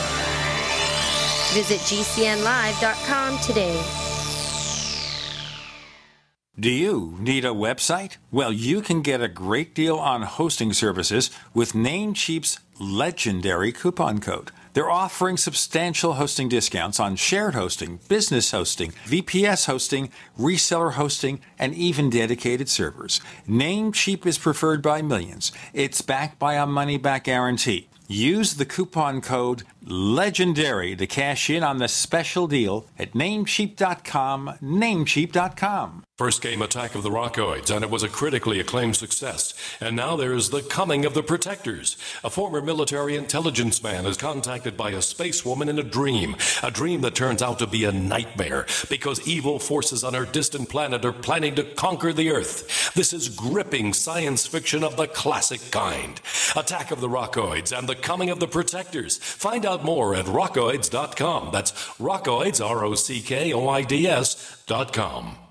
You have been lied to. Generation after generation, time after time after time. If you follow the money, then you understand why America's in the condition it's in. You created the Federal Reserve in 1913 through lies. You create 9/11. Through 9/11, you're fighting a war on terror, and now all of a sudden you go into Iraq, which was another lie. This book will open people's eyes. Pre-order now at KillingUncleSamBook.com.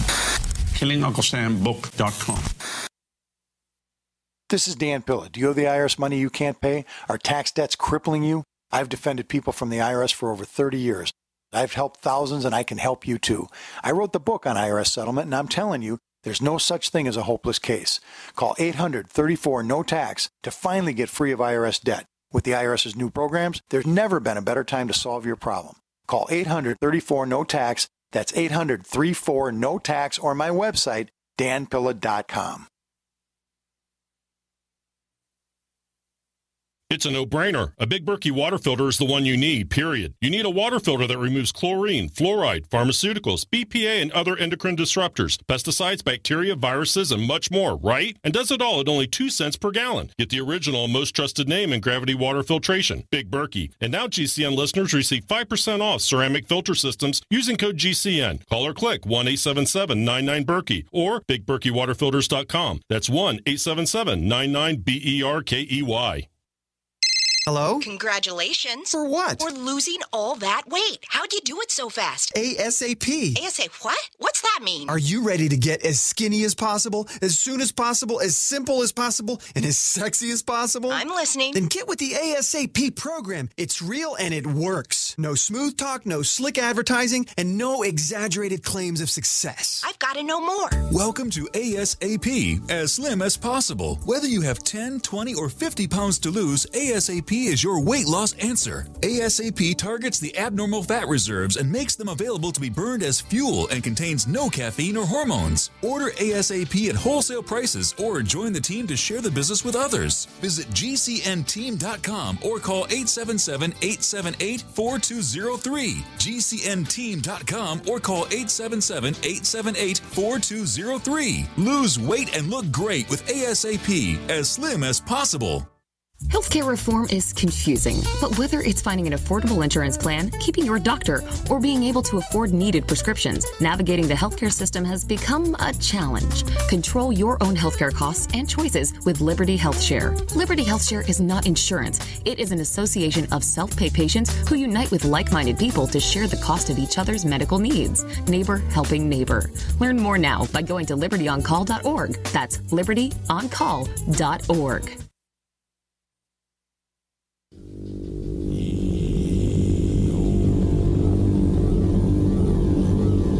This is Jacques Vallée.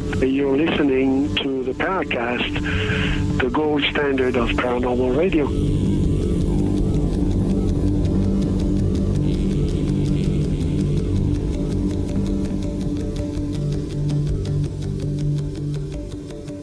But I could see that in terms of this. But you see what also we have here in terms of factual accuracy, so-called reality shows about any subject, not just UFOs, not just ghosts. It's the same thing. You don't want me to finish my story about the Alamo, huh? Please finish your story about the Alamo. The Texans lose. Oh, didn't mean to send a spoiler.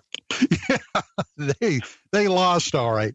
Just a very brief thing at the very end of the movie, when the Mexican army under General Santa Anna attacks the Alamo in the last battle, it was like this daylight assault. I mean, it could have been watching the longest day on D-Day with this huge battle, all the Mexican troops marching up to the walls, drums beating and cannon going off and what have you, when actually, when Santa Anna attacked the Alamo on March the 6th, they came about 4:30, maybe a quarter of 5 in the morning. Okay, the sun wasn't up. And they attacked, and the whole battle lasted roughly maybe 90 minutes, and they were all dead.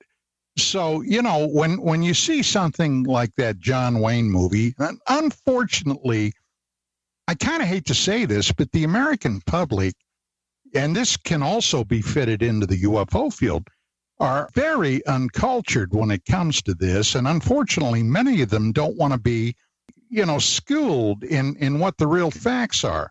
And unfortunately, this movie, even though I, as a kid, I loved it, really does a disservice to the history of Texas and the United States.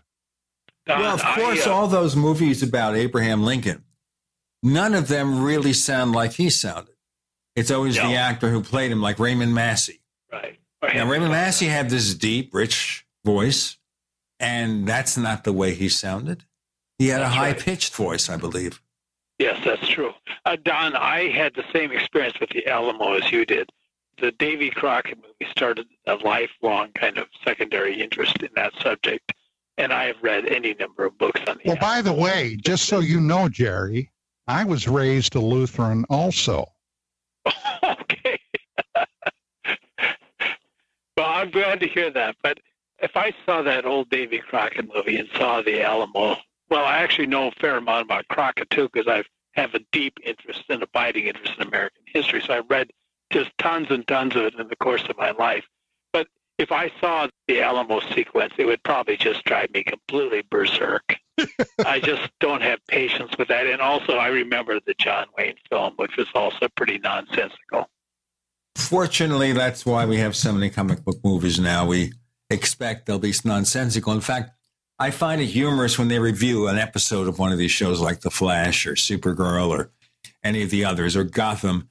They point out where the plotting is inconsistent, the facts are outrageous, and I think it's a comic book, folks. It's a live-action comic book. Give it a rest. But you see, the problem we have here is, getting back to our subject of the world here, is the same considerations are given when they do movies about UFO and paranormal related subjects, like Fire in the Sky was certainly not quite what really happened to Travis Walton. We've had Tracy Torme explaining what they did and why they did it. All these reality shows about UFOs, how do you call a reality show reality if they're using all these standard movie gimmicks to make the show run better? Well, they're all scripted. Okay, that's number one. And you've got to go into this topic with the idea that none of that is real. Okay, none of it. And it's just kind of like watching. Kevin has a love affair, or at least he did, with the Treasure of Oak Island, right, Kevin? Well, not a love affair, but well, sure, why not? I was fascinated by that story when I first read about it in the 1960s. And so I've been following the History Channel's nonsense as they try to find the treasure. So yeah, I go, sure, why not, Don? Okay. We'll give you that. Okay, good. Because, how do they get the audience to come back week after week? Well, it's kind of like the Pearls of Pauline, all right? You've got to have a cliffhanger. It's not a real cliffhanger. If you think it is, turn off the TV, go in and take a bath. You really need it. But it's a cliffhanger every week, and it's manufactured drama. And, that offends me as a viewer, and as a result, I refuse to be a viewer. And the same thing with, with reality TV UFO shows. The one that Bill Burns was on a few years ago, UFO Hunter, I had some knowledge of behind-the-scenes stuff, and those with the gold make the rules. In other words, the production company and the people backing them tell the quote-unquote researchers and investigators what they're going to do. If they don't want to do it, fine. We'll fire you and get somebody else. They're talent. They're not researchers. We don't call them researchers. We call them talent. Yeah, well, it's go with the flow or you're out. And I mean all the way out. So, there it is. As a result, I just see the whole reality TV thing as a total waste of time. Well, there's this instance that Chris O'Brien has told several times on the show, where he did a segment of UFO Hunters. And he claims that Bill Burns apologized to him and said he had nothing to do with it, where he was talking about the mysteries in the Mysterious Valley, the stuff he's written his books on. And it ends up being pushed into Sedona, Arizona. Now, why they did this, I have no idea. But obviously somebody in the production capacity said, let's do it that way. Not caring, of course, about the factual accuracy. It even gets into the Hangar One TV show from MUFON, where they have all this fictional stuff going on. They create this myth, almost like an X-Files myth. Manufactured drama. Exactly. Now, I could see where you might want to telescope an event, maybe do a minor editorial adjustment because you have to fit this into 43 minutes plus commercials. But if it isn't fundamentally adhering to the facts, where do you go? We look like James Fox, for example, who's still working on that 701 movie, and hopefully he'll get things done on it. He was on a show called Chasing UFOs, I think, if I didn't forget. And he claimed that everybody, all the people on the show, got sick of it because the producers would not allow for accurate presentations. I have no idea, although I think in the end, unless you really needed that check, whatever amount it is, you wouldn't do a show like that unless you had some sense of what they were going to do and you were willing to go along with it. Otherwise, this is what you get. And this is what he got. Go ahead. Yeah, back in 2014, I was involved with a project on the moon, aliens on the moon, the truth revealed. And if we're going to break, I can talk about that. When We've got about 2 minutes or so. Go ahead. Okay. So the information, now I've been involved in lunar mysteries and lunar research going back to about 1991. And when I say that there are some genuine mysteries up there, I'm not kidding about that.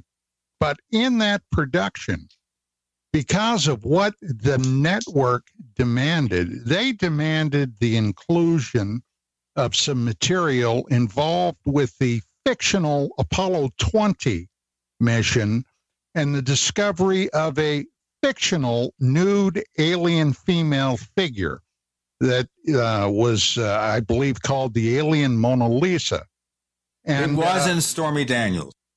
No, it was not. It was not Stormy Daniels. And I was the research producer, and I got into a tremendous temper tantrum over the inclusion of that stuff.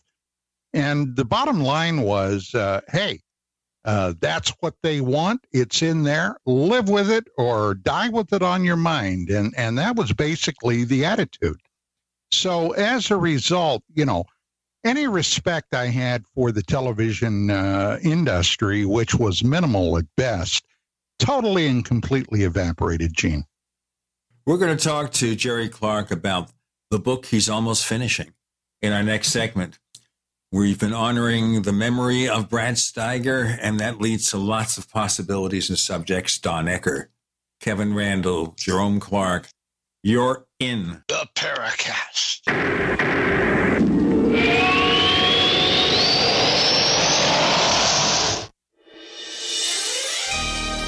Thank you for listening to GCN. Be sure to visit GCNlive.com today. We also have swag. We have all these exclusive Paracast things that you can buy. We've got 60 or so different items, and entails T-shirts, sleeves for notebook computers, iPad cases, mouse pads, the Paracast Jumbo tote bag, all sorts of T-shirts and jackets and stuff like that for men and women. We have a Paracast aluminum water bottle. All this stuff, you go to store.theparacast.com, store.theparacast.com.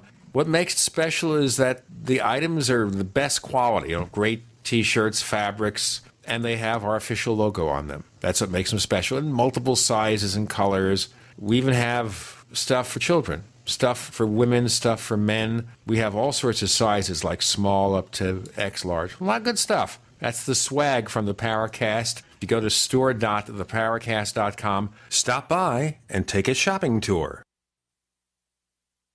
Want revenge on the common housefly? Well, after 10,000 years, someone has finally come up with a better way. The Bug Assault, a miniaturized shotgun, which utilizes ordinary table salt as ammunition. Non-toxic and no batteries required. So much fun, you'll forget you have a wife and kids. $39.95 and free economy shipping. Use discount code GCN and get an extra 10% off your purchase at bugassault.com. Fire your fly swatter. Get your Bug Assault today. Water is the single most important thing your body needs, so you want to be sure it's the best for you and your family. Since 2005, thousands have depended on Berkey purified water. The Berkey Guy provides the lowest priced filtration systems in every size. For incredibly delicious water now and in an emergency, get to goberkey.com or call 877-886-3653. 877-886-3653. goberkey.com.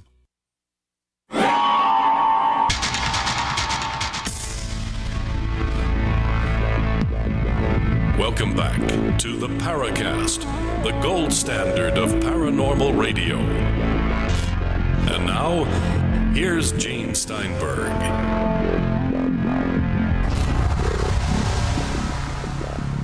A real trooper. After the show, Kevin's going to say, Wailing, you say this silly thing, and I will answer. Paul Kimball. No, he's going to sing for us. He's going to sing for us. He is. Yeah, that's going to happen. Yeah, I can't wait till he sings. But when I sing, he'll sing. Yeah, that's going to happen. Right. It will never happen at all. Jerry, one of the reasons that you wanted to leave a little early is because you are immersed in a book project. Speaking of book projects, tell us more. Well, it's the third edition of the UFO Encyclopedia, and it's something I'm looking forward to putting in my rearview mirror. I got a few more weeks till the end of the month, so that's what I'm doing. I want to talk about a reality show in our area. I wonder if anyone else has watched it. It's called Mountain Monsters, Discovery America channel. Has anybody seen that show? I've skimmed through it, Jerry. Yeah. I've never even heard of it. It's just one of the most astounding things I've ever seen on television. It's four guys, three of them old guys and one young guy. They're all fat, and they all look like almost beyond stereotypes of Appalachian hillbillies. And they're hunting with weapons. They're all very well armed, going into the woods to find various monsters in the Appalachian region. Inevitably, they encounter a monster. You don't see it on television, but you hear it, or you might hear its roar. You might hear some guns going off, and this guy's getting real scared. Now, these guys clearly are not professional actors. They're just local characters. And I watched that thing, and I know that it's fake. I mean, everything in it says this is not really happening the way they want you to believe. But in its own cheesy way, it's really done pretty well, and it really is kind of fascinating to watch. And I have done some research, at least online, to satisfy my curiosity. And other people who watch it apparently are as baffled as I am by exactly what they're seeing and what's going on here. If these guys were like handsome, muscular professional actors, it would be easier to get your head around what's going on. It's just that these characters are such buffoonish guys, and there apparently are no barbershops in West Virginia where this thing is filmed, because these guys they look almost like human scarecrows with a whole lot of hair and whiskers on their face. And it's just an incredibly bizarre show, even as reality shows, which I ordinarily do not watch at all. But this one is just so bizarre, you can't get your eyes off it if you see it. I have a plot line here. It's been on for 5 seasons. Don't know if there's going to be a season 6. The last season was last year. So the last episode, somebody rated 9.8, by the way. Buck, whoever he is, searches for the little girl after he makes contact with her and she vanishes. The rest of the AIMS team sneaks into a cabin looking for answers about the other team's intentions. Buck winds up face to face with the woman of the woods. What? What the heck is that? That's reality for you. All right, here's one. The Superfan Edition. The AIMS team shares their thoughts, answers fans' biggest questions, and tells some of their favorite stories from the road. What this means is that's a filler episode. It's like you have flashbacks on a TV episode because you haven't got a really good script and you have to do 22 episodes a year. This is 10 episodes a year. So I assume Superfan Edition was done strictly because they had nothing else to do and they had to come up with something. Well, they chased all the monsters out of Appalachia, so what are you going to do? Oh, so we can't do another Appalachian monster show. This is it. I was praying here for just a second. Notice I said praying that they were going to run into the Mothman. You said West Virginia, Jerry, so they should have encountered the Mothman. They actually have. The closest you'll get to seeing a monster, I remember a Mothman episode where there were these eyes way deep in the forest that were, luminous eyes, and we were told this was Mothman. And that's about as close as you get to monsters. The monsters are like Bigfoot or giant snakes or giant wolves. I mean, they're, somebody somewhere is reading cryptozoology literature, but it just doesn't quite come together in any way that makes any sense. And yet it has to be fairly expensive to film because they are sending these guys out in places. And it is really one of the strangest TV shows I've ever seen. and I don't necessarily mean strange as in anomalies, because clearly this cannot be true, but just the whole kind of atmosphere of the show and the personalities involved in it, it is really bizarre. I looked up their credits and they have none. This is it. Their entire lives led up to this show. Yep. And when it's gone, they will disappear into the woods and maybe take a shave so we would recognize them. Yeah, they should be looking for the elusive barber of West Virginia. That apparently is very hard to find. Well, the mystic barber is no longer alive, but he lived in Brooklyn. Andy Sinatra. Yeah. Andy Sinatra, by the way, he was like a 14th cousin of Frank Sinatra. And I was asked, do you want him to give you a haircut? And I said, no way. Well, these mountain guys, maybe they discovered the secret of the West Virginian still operation, Jerry. At one time, they actually did run into some moonshiners in southern Ohio, when they were in southern Ohio. And it turned out that this was really an interesting, well-done episode, because these moonshiners who didn't want to be filmed actually seemed kind of like scary guys who didn't want them around. But anyway, according to the moonshine guys, the Bigfoots were breaking into their stills and getting drunk. And so they didn't want the Bigfoot guys around. And so they allowed the monster hunters on their property because they might chase the Bigfoots out. It's high IQ television, I tell you. Well, I have a problem with this, Jerry, a bigger problem. Why are you watching it? I grew up watching professional wrestling. I thought you were going to say your remote control was broken and you didn't want to walk over to the TV. No, I used to take my kids when they were little when I lived in Chicago. And we'd go to professional wrestling matches, and they still talk about that. They're all grown adults now. They weren't horribly stunted and twisted from the experience. But well, yeah, but remember this one thing, Jerry, before you go on. The highest paid actor in the world is a former wrestler. The Rock. Dwayne Johnson. That's right. Yeah. He's actually good. You know, the guy's a decent actor now. Oh, he is good. He's good. Yeah. So, you know, it's possible to be a wrestler. Once upon a time, I shook Bruno Sammartino's hand. I'll never forget that.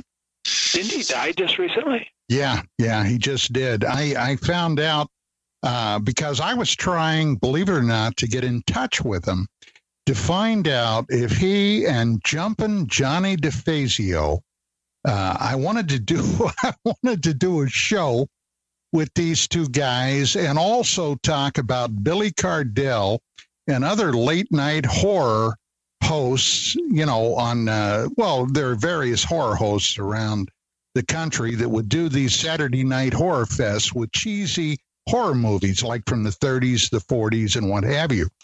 And I wanted to do an all-encompassing show about that. And then I found out Bruno died. So I was deeply disappointed.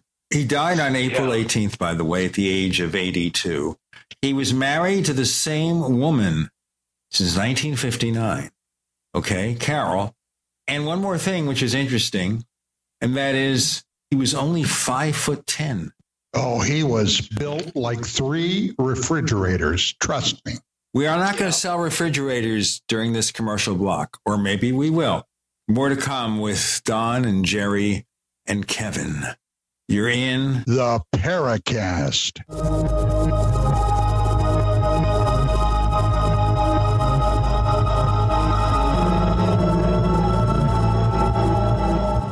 Attack of the Rockoids has been well received by critics and readers alike. It's a thrill-a-minute story you'll never forget.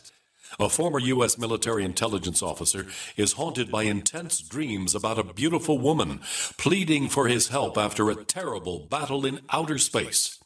But the dreams turn out to be true and thrust him into a telepathic love affair with a woman whose faraway planet is intent on destroying the Earth. And now the gripping tale continues in The Coming of the Protectors. It's the second book of the Rockoids trilogy, a galaxy-spanning adventure that pits our hapless heroes against powerful, fanatical enemies that threaten the lives of freedom-loving beings everywhere.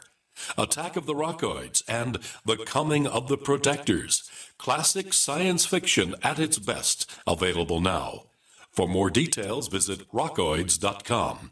That's ROCKOIDS.com. Have you checked your Google search results lately? Search results are usually the first impression that people form of you or your business, so make sure that they create a positive impression with ReputationDefender.com. What the internet says about you can have a big impact on your life and your livelihood, even if it's not true. Fortunately, you can now control how you look online and in online search results with ReputationDefender.com. Call 800-831-0771 now. That's 800-831-0771 for your free reputation analysis. If you have negative material from an ex-employee, upset patient, or former client, newspaper article, legal issue, social media, or other source showing up in your search results, you can combat it with ReputationDefender.com. Our dedicated experts in patented technology can help make your online search results look their best. Call 800-831-0771 to learn more. 800-831-0771. That's 800-831-0771. Or visit ReputationDefender.com. You have been lied to. Generation after generation, time after time after time. If you follow the money, then you understand why America's in the condition it's in. Now, you created the Federal Reserve in 1913 through lies.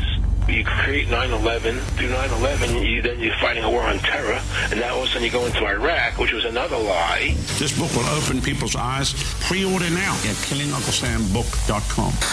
KillingUncleSamBook.com.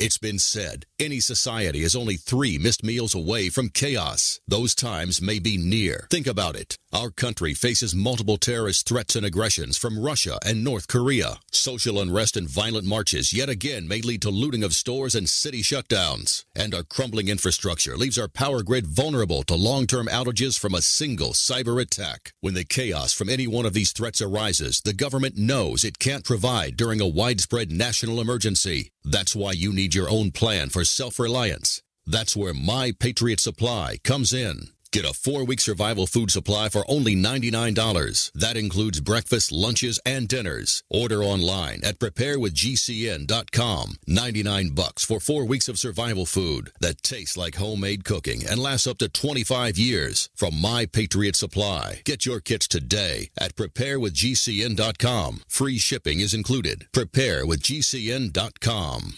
Water is the single most important thing your body needs, so you want to be sure it's the best for you and your family. Since 2005, thousands have depended on Berkey purified water. The Berkey Guy provides the lowest priced filtration systems in every size. For incredibly delicious water now and in an emergency, get to GoBerkey.com or call 877-886-3653. 877-886-3653. GoBerkey.com. We'd like to hear from you. If you have a comment or question about the Paracast, send it to news@theparacast.com. That's news@theparacast.com. And don't forget to visit our famous Paracast community forums at forum.theparacast.com. Well, I want to get off the wrestling, although I went to see wrestling matches. Well, before you go, I'd like to say one thing. I have actually seen Hulk Hogan on television. I mean, I watched him wrestle in the flesh. I bumped into him at Paramount. And I saw him on TV, so I win. And I never saw him on TV, and I don't care. Let's go back to the book that you're finishing, Jerry. Tell us, please, what's new, different in this book? First of all, I know it won't be $150 a volume. Well, maybe after the book is out, I'll be more up to talking about it. It's just something that I'm trying to get away from right now. It's really been a very difficult project, and the deadline, you were talking about deadlines earlier, it's just not been terrible, and it's just really hard to get the work done in the amount of time that we've been allotted. And I don't know. We'll see how it turns out. We'll just see. I don't really have much to say about it, except that, well, I'm trying to get it done. And I've got some good people helping me, like Eddie Bullard and Tom Tulane and Bill Chalker and people like that I've met some really good people who've been very helpful to me, and I'm really grateful to them. You probably don't want to know that I've been updating the Coyne helicopter case. No, I know that. I've been following that. We have some new information that I saw that. Yeah, I read that. That's good. And I saw the thing from Brad Sparks, who's also contributing to the book. So, okay, I'm looking here, by the way. UFO Encyclopedia, 2-volume set. This is the second edition. From $2,946.01 for the library binding. Jeez. Wow. I'm speechless. I'd be speechless wondering who was going to buy a book, UFO book, or any book for $2,946.01. I wonder what the 1 cent is doing there. Yeah. Other sellers, see all 2 versions. Okay, let's take a look. I'm clicking on that and see if we can find anything more here. So what is the price going to be once it comes out? I have no idea. It's going to be 2 volumes. It's going to be published as a reference book. They tell me that they're going to try to sell it to a regular trade publisher, and if that happens, it'll be an affordable price. And that's as much as I know. They don't tell me very much. They just call me and tell me to stay busy and don't complain. So that's what I try to do. Keep it below $50, please. I don't have anything to do with it.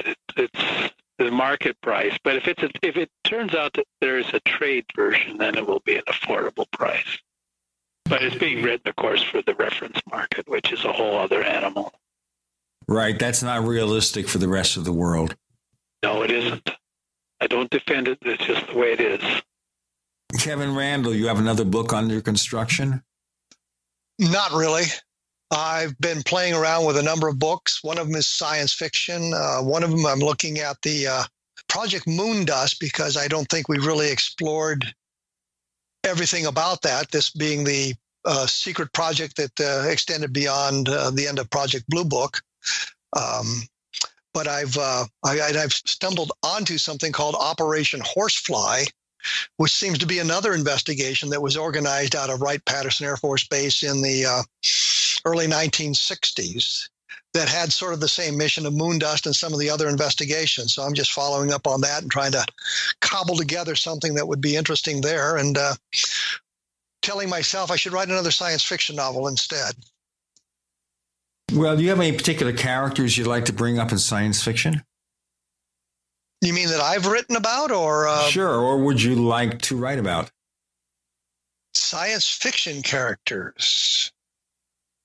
How about Andrew Wiggin? All right. Do you know who that is? No idea. I know. Okay, Don, you may answer the question.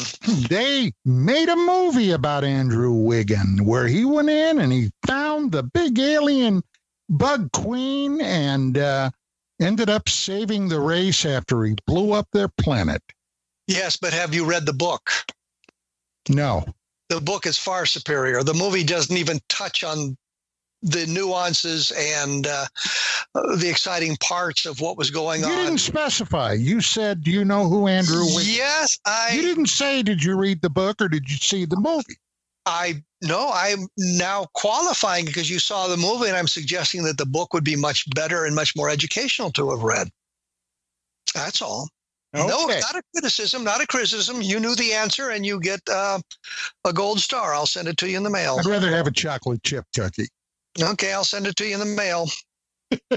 Well, just remember here, any science fiction book or story is going to be almost totally different from the movie. Although I did read the other day that Apple is setting up this TV production thing, and they're going to produce a TV version, online TV version of Foundation from Isaac Asimov. Well, if you want to delve into fantasy, I would pick Jon Snow as a good character. Yes, but that we both know, Kevin, that's not his real name. No, that's true. We do know that. And Daenerys Targaryen. So just remember, winter is coming. Winter's here. Oh, that winter's gone. We're beyond that. Poor old Jerry and Gene probably don't know what the hell we're talking about. You know what? I want to say this very frankly, accusing me of that, not knowing what the hell you're talking about. I want to say this in all seriousness. I don't know what the heck you're talking about. Well, let's just say Game of Thrones and let it sit there. And they're going to keep us hanging for another year. I know. I cannot believe it. And George Martin won't. By the way, I do know George R.R. Martin. I was actually at his home when he lived in Dubuque, Iowa. But that's a whole other argument. Anyhow, he said the next couple of books, he's got like 12,000 pages written. Doesn't know how to break them up into books. He looks like one of those monster hunters, doesn't he? He's a big kind of guy with a beard. Yeah, but he's a lot richer. He apparently combs his beard. And my God, you could have taken him right out of one of those shows. Maybe he is one of those people. Maybe he's one of those people and he does that just for the heck of it. No, he makes about $15 million a year. He's those rich writers that Jerry and Don and I have talked about that we're not among that crew. He's one of them. Okay, more details about George R.R. Martin, born in Bayonne, New Jersey. And you think of this big guy with the beard, the Santa Claus beard. He's 5'6" tall. I don't remember him being that short. Had a real nice view out the window of his house in Dubuque, though. Always envious of that view. That's my claim to fame, by the way. I've met George R.R. Martin before he was George R.R. Martin. I've got signed books from George R.R. Martin. Well, for anybody that may be, if we're talking about fantasy. And we'll continue with fantasy in a moment. But we have these announcements that are not fantasy. And we're here with Don and Kevin and Jerry and Gene. You're in the Paracast.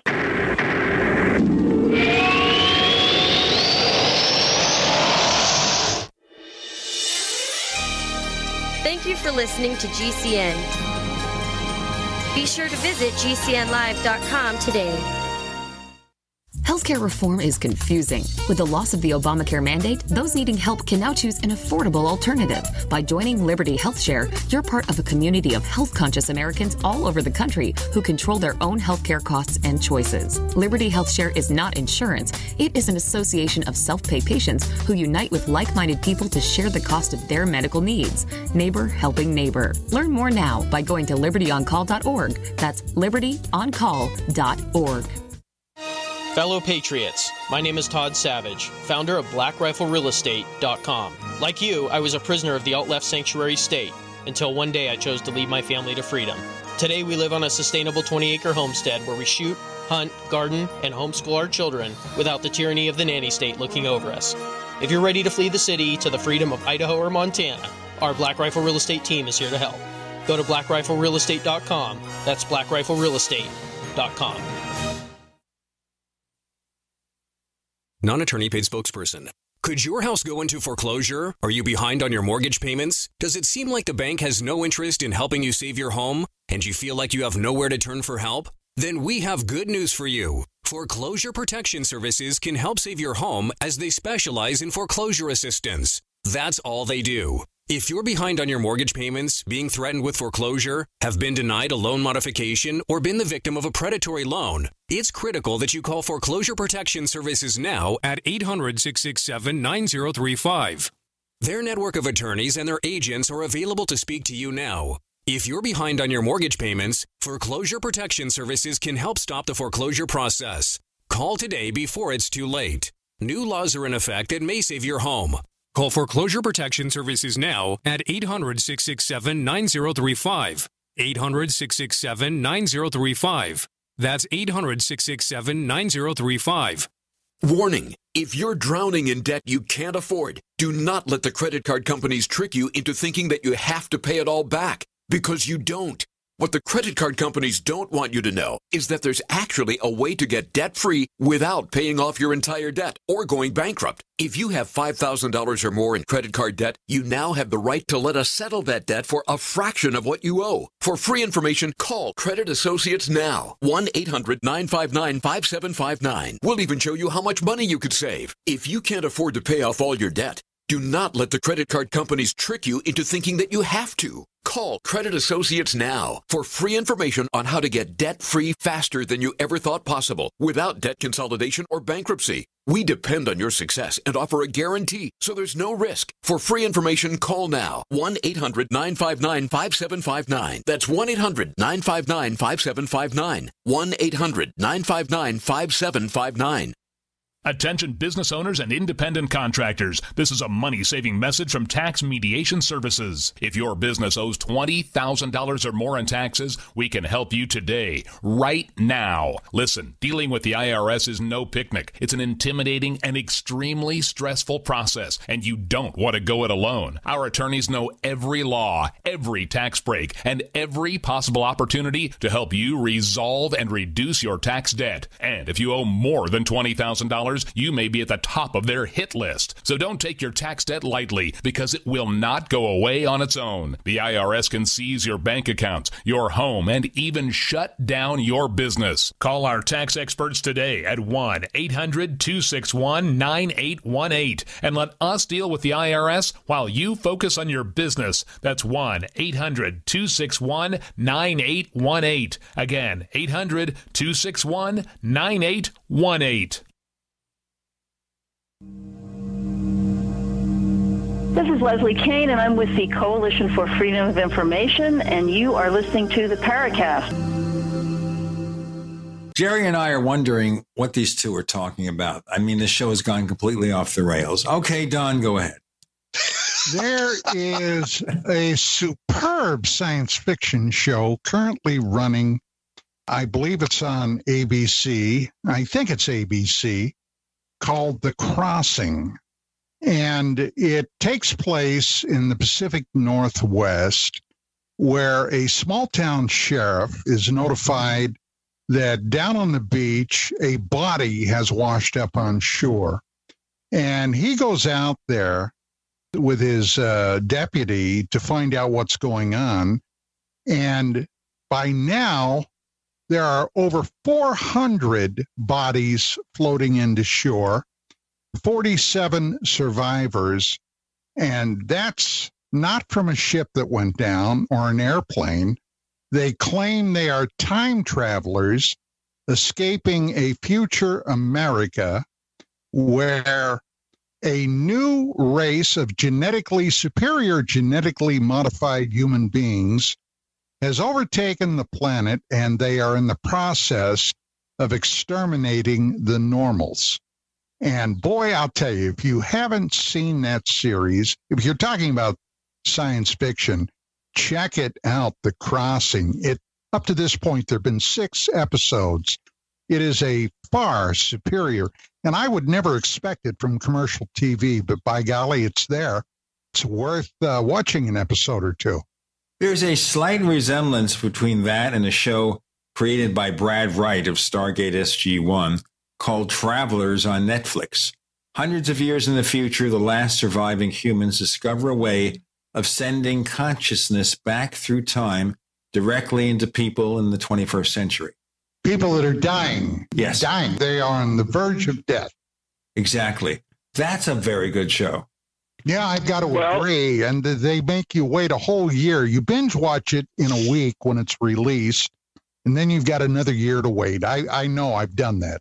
You know, my experience of science fiction is in my distant past, but for about 15 years, beginning when I was about 12 or 13, proving the dictum that the golden age of science fiction was when you were 13. I read science fiction by the carload until about later 1960s. So I was watching Stephen Colbert recently, and he was talking with somebody, I don't remember who it was, but it turned out they're both huge science fiction fans. And they were actually talking about my generation of science fiction writers like John Wyndham and Henry Kuttner, Lester Del Rey, people like that. And I was just thrilled wonderful to actually hear those names again. A few weeks ago, I ran into somebody, a local pastor, who told me that he's a huge science fiction fan. I started mentioning people like Lester Del Rey and Henry Kuttner and those people, and he had no idea what I was talking about. You guys know those names, I assume. Sure. Yeah, but you didn't mention Frederick Pohl. Frederick Pohl was another. There were a bunch of them. We're pretty good. C.M. Kornbluth. Oh, I was going to say, didn't he write To Serve Man? No, that was Damon Knight. Oh, that's right. That's right. Yes, you're right. C.M. Kornbluth wrote The Space Merchants, which was a satire, corporate capitalism in the middle of the 1950s. I am shocked that neither of you guys mentioned Heinlein. Oh, of course. Haven't got to him yet. Well, I mean, in the conversation, we haven't got to Heinlein yet. I wanted to get Frederick Pohl mentioned because he did a wonderful book called Gateway, where they have found a cache of alien spaceships, and you dial in some kind of a address on it, and you push a button and you take off. You don't know where you're going. You don't know how long you're going to be gone. You don't know what you're going to find at the other end, but it's kind of a exploration of our parts of the galaxy, and it's really a well-constructed book. There's a really good book that came out a couple of years ago by Richard Toronto. It's called War Over Lemuria, and it's a dual biography of Ray Palmer and Richard Shaver, which is an interesting subject in itself. We did a show on those two. Yeah. What was really interesting to me about this book, particularly interesting to me, was Toronto's account of the social world of 1940s science fiction writers. These guys were still writing when I was reading, like Robert Moore Williams, people like that. And it was just fascinating. It was a Chicago science fiction circle of writers and editors. And it's an extremely interesting book. I was just amazed at how interesting it was to me to learn about who these guys were and what they were like as people and what they were about. Very interesting book. I have a question. So let's just run back to Brad Steiger quickly, because theoretically we started with him. Did he ever write science fiction or horror? Yes. Tell us more. He wrote two or three horror novels. Okay. Oh, I see something here, a title called Three Tales for the Hard at Heart.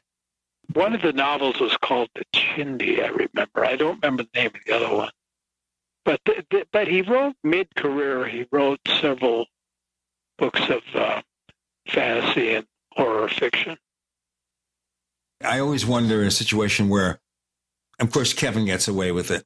If you write science fiction, people look and say, well, you write these UFO books and you write the science fiction. Maybe you've forgotten which is which.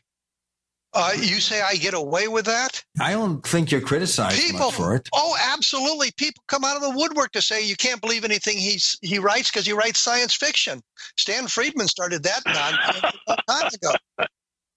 Of course, I don't get away with. My answer has always been, well, you don't make the same comment to Nick Pope or Bruce Maccabee or Don Ecker or some of the others. They can write science fiction. That's okay. But Kevin Randle writes it. He just can't tell the difference between fact and fiction.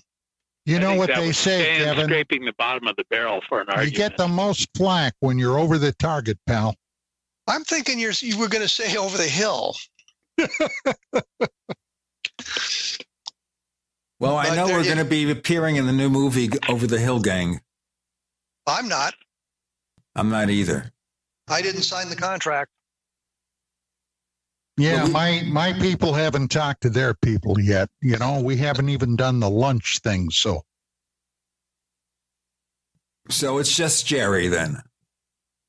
Yes. I guess so. You'll send us a postcard, won't you, Jerry?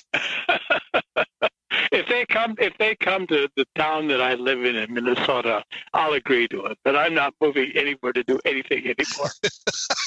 Well, I understand do they have a film department or something where they work with movie producers? Or does he run the flower shop during the day? Who are we talking about?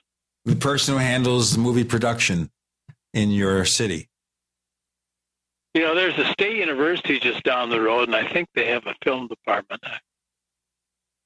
That's as close as we get. To show you something, I'm going to dovetail technology. Do you know that they've made major motion pictures using iPhones? Yeah. Did you know that I really don't care? How's that? Let me ask you a question here, Kevin. I really admire this project you've been doing over the last few years, giving a second look at these older cases and checking references and finding if things pass muster. Is that going to help us get to some answers, or at least just get the cruft out of the way? I think it'll get the crap out of the way is what'll happen. And I think that it's important that we follow up. We read these books and they have footnotes and it says, this information came from blah, blah, blah, blah, blah. Well, then you go back to that original source or that quoted source and you find out he's quoting somebody else and she's quoting somebody else. And you finally get back to the original story. And it's nothing like what is being reported today. And the best example of that is I was looking for any case that mentioned a disc-shaped object prior to Kenneth Arnold in the weeks or days before, because there's any number of sightings that led up to the Arnold case. And I know that Dick Hall talked about it and Frank Edwards talked about engineer in Cedar Rapids, Iowa saw 9 disc-shaped objects days before Kenneth Arnold did. And I went back and tried to find that case. And we're going to have the answer in our final segment. Kevin Randle, Don Ecker, Gene Steinberg, Jerome Clark. You're in the Paracast.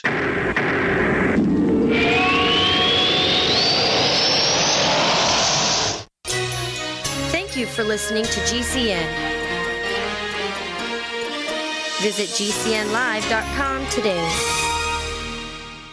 As you know, neighbors, web hosting can be pretty cheap, but not all hosting is the same. DreamHost wins Best of Awards year after year. You get unlimited disk space, unlimited bandwidth, and even the low-cost plans put your sites on high-performance SSDs. Want to know more about what DreamHost has to offer? Go to technightowl.com/host.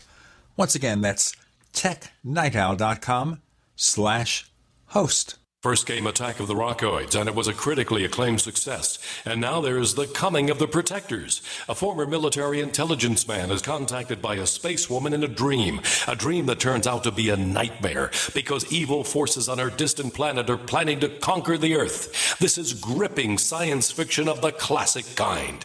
Attack of the Rockoids and The Coming of the Protectors. Find out more at rockoids.com. That's Rockoids, ROCKOIDS.com. Are you an American patriot? FreeOldGlory.com is calling for all American patriots to have a free flag. We are giving away free American flags for patriots, at FreeOldGlory.com. That's FreeOldGlory.com. Show off your pride as an American. Get a free American flag. Go now. That's FreeOldGlory.com. Go now. Looking for that edge during those intimate moments? We see many ads for enhancement, but the side effects include death. At GCN Team, we should change the Healthy Body, Brain, and Heart Pack to the Healthy Libido Pack. The brain and heart are not the only organs that require a healthy vascular system. For proper blood flow at the right moment, go to GCNteam.com or call 877-878-4203. That's 877-878-4203. That's 877-878-4203. This is Dan Pilla. Do you owe the IRS money you can't pay? Are tax debts crippling you? I've defended people from the IRS for over 30 years. I've helped thousands, and I can help you too. I wrote the book on IRS settlement, and I'm telling you, there's no such thing as a hopeless case. Call 800-34-NO-TAX to finally get free of IRS debt. With the IRS's new programs, there's never been a better time to solve your problem. Call 800-34-NO-TAX. That's 800-34-NO-TAX, or my website, danpilla.com. How well and how fast does Heart and Body Extract work to improve blood circulation? Listen. My name is Ellis, and I am 66 years old, and I live in Jacksonville, Florida. 2 years ago, I was diagnosed as having clogged arteries. I had 70% blockage in one artery leading to my heart. They wanted me to go on Plavix, but I refused, knowing the negative side effects. Heart and Body Extract is a unique balance, synergy, and proportion of herbs reaching from head to toe at maximum absorption around 95% at the cellular level. Within the first month, I felt a dramatic difference. The heaviness in my legs was reduced, and within 2 months, I felt completely normal. Your natural organic herbal formula for heart health is Heart and Body Extract. Heart and Body Extract comes with a 100% ironclad money-back guarantee. Details at hbextract.com or call 866-295-5305 for Heart and Body Extract. Call 866-295-5305, 866-295-5305 for Heart and Body Extract. This is Fred. Hi, I'm Fred. Fred's a repeater. I tend to repeat. Fred has a business. I do have a business. And a problem. Fred repeats the same tired advertising over and over, and now it doesn't work. Over and over. But Fred is about to see a vision. I'm seeing a vision. Advertising on the Genesis Communications Network is the smart way for Fred to reach his potential customers with the most affordable national advertising rates, period. Get started today with GCN, the Genesis Communications Network. Just email advertise@gcnlive.com.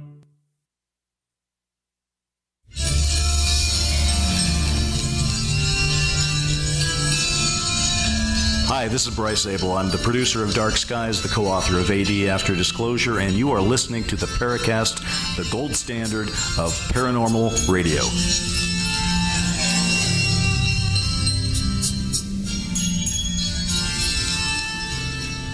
So we have a case here that may have been similar to Arnold's, occurring before June 24th, 1947. And I look for that too, by the way. I look for references, and I never really found one that I could confirm. So tell us what happened. Here's a problem with it. I found the original story eventually. It wasn't in Cedar Rapids, Iowa. It was in Peoria, Illinois.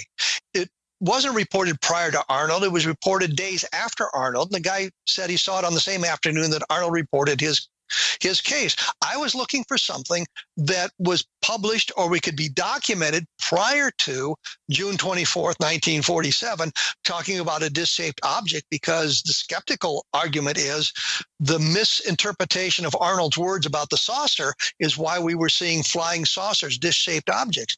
And this one, Dick Hall quotes it in his UFO Evidence. He related it to Frank Edwards in one of his books. I found that source and eventually got back to looking at the Cedar Rapids Gazette, going through the newspaper, looking for the story, and I finally found it, and it had nothing to do with what's being published. So the point simply is, I think that we need to do that so that we're not caught with all this nonsense being talked about. We can get back to the original story. I'm not saying the engineer didn't see the 9 disc-shaped objects. I'm merely saying that the information published about it has been inaccurate, and now we have an accurate representation of exactly what had happened. So I think that's an important thing to do, is follow up on that. And it's something that I do periodically called chasing footnotes. The latest one is on the coin case, and it was a statement that Richard Dolan wrote about how they had checked with the Mansfield Airport and found no other traffic in the area, meaning no other aircraft in the area, which means Coin's helicopter was all by itself.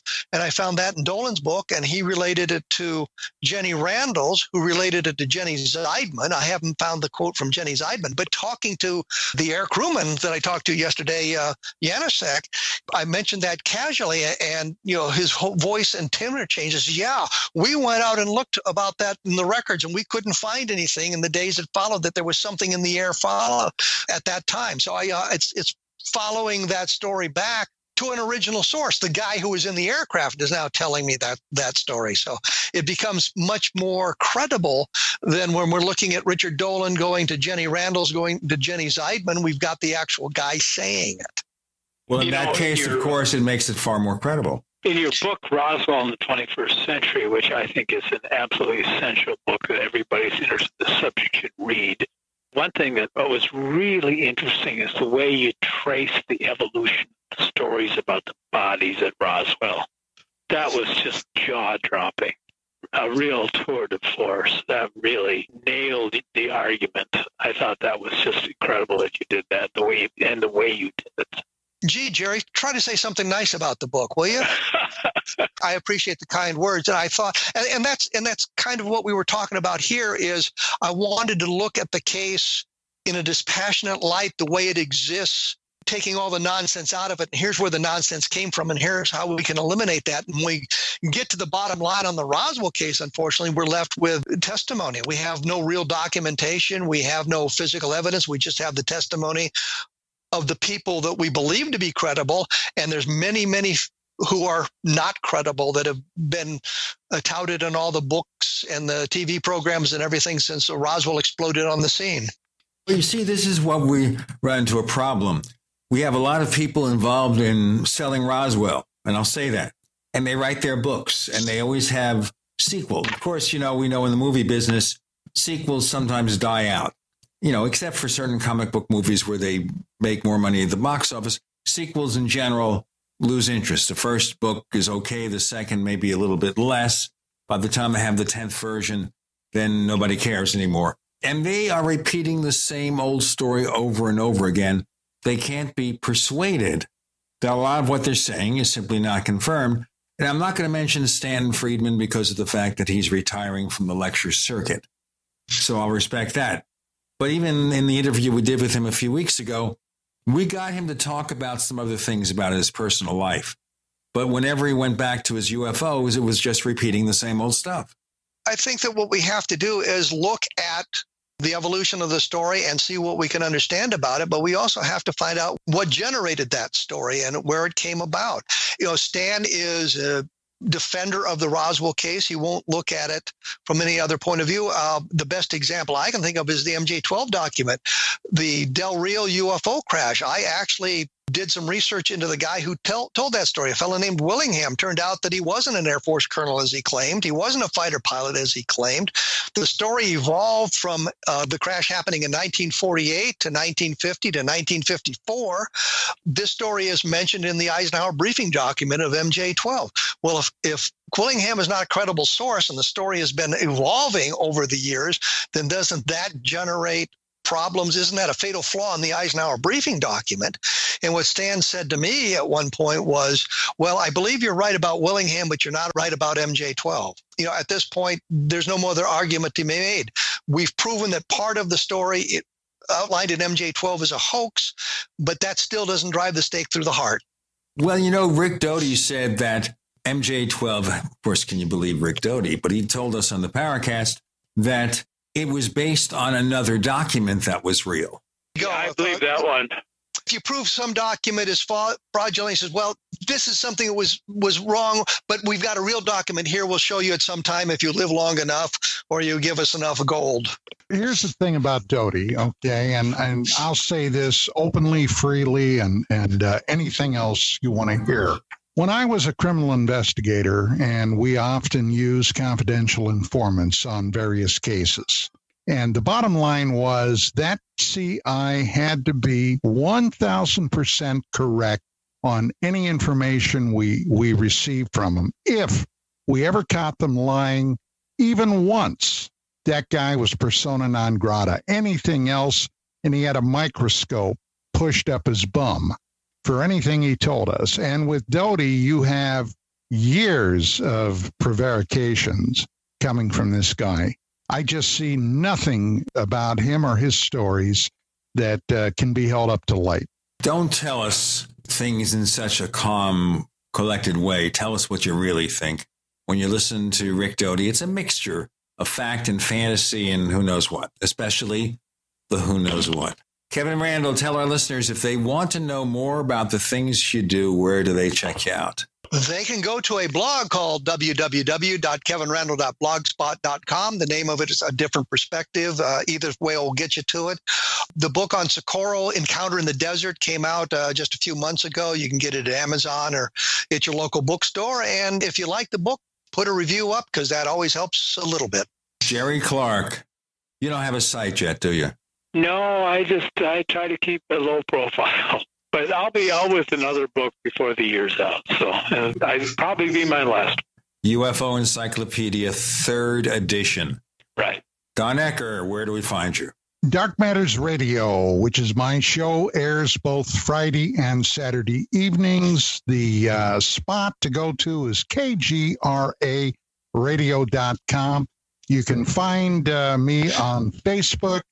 And also on Facebook is the Dark Matters Radio and Don Ecker fan page, where we list our upcoming shows and what the audience is talking about. You can find us on Twitter, but change your password first because of the problems they've had there. We're known as the Paracast on Twitter. I've had my Twitter account hacked. So I know about all that stuff. And I use what they call two-factor authentication. We have, by the way, a security expert on our other radio show this week, the Tech Night Owl Live, a Major General Earl Matthews, who was from the Air Force, by the way, but he couldn't tell me anything about Roswell. I asked him, seriously. We also have the Paracast Plus. Go to plus.theparacast.com. That's plus.theparacast.com. We offer you a version of this show free of the network ads, better quality audio, so Jerry Clark and Don Ecker and Kevin Randle sound perfect, and I just sound the same. How does that happen? Haven't figured it out. We also offer the After the Paracast podcast, where you never know what's going to happen next. And guess what? We don't either. How about them apples, okay? In any case, I really appreciate you guys showing up.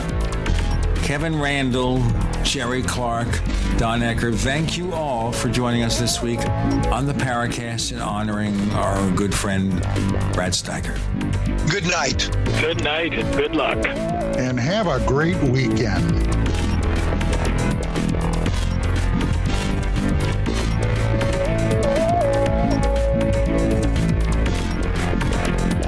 The Paracast, featuring Gene Steinberg and Christopher O'Brien, is a copyrighted presentation of Making the Impossible, Incorporated. Tune in next week for a new adventure in The Paracast.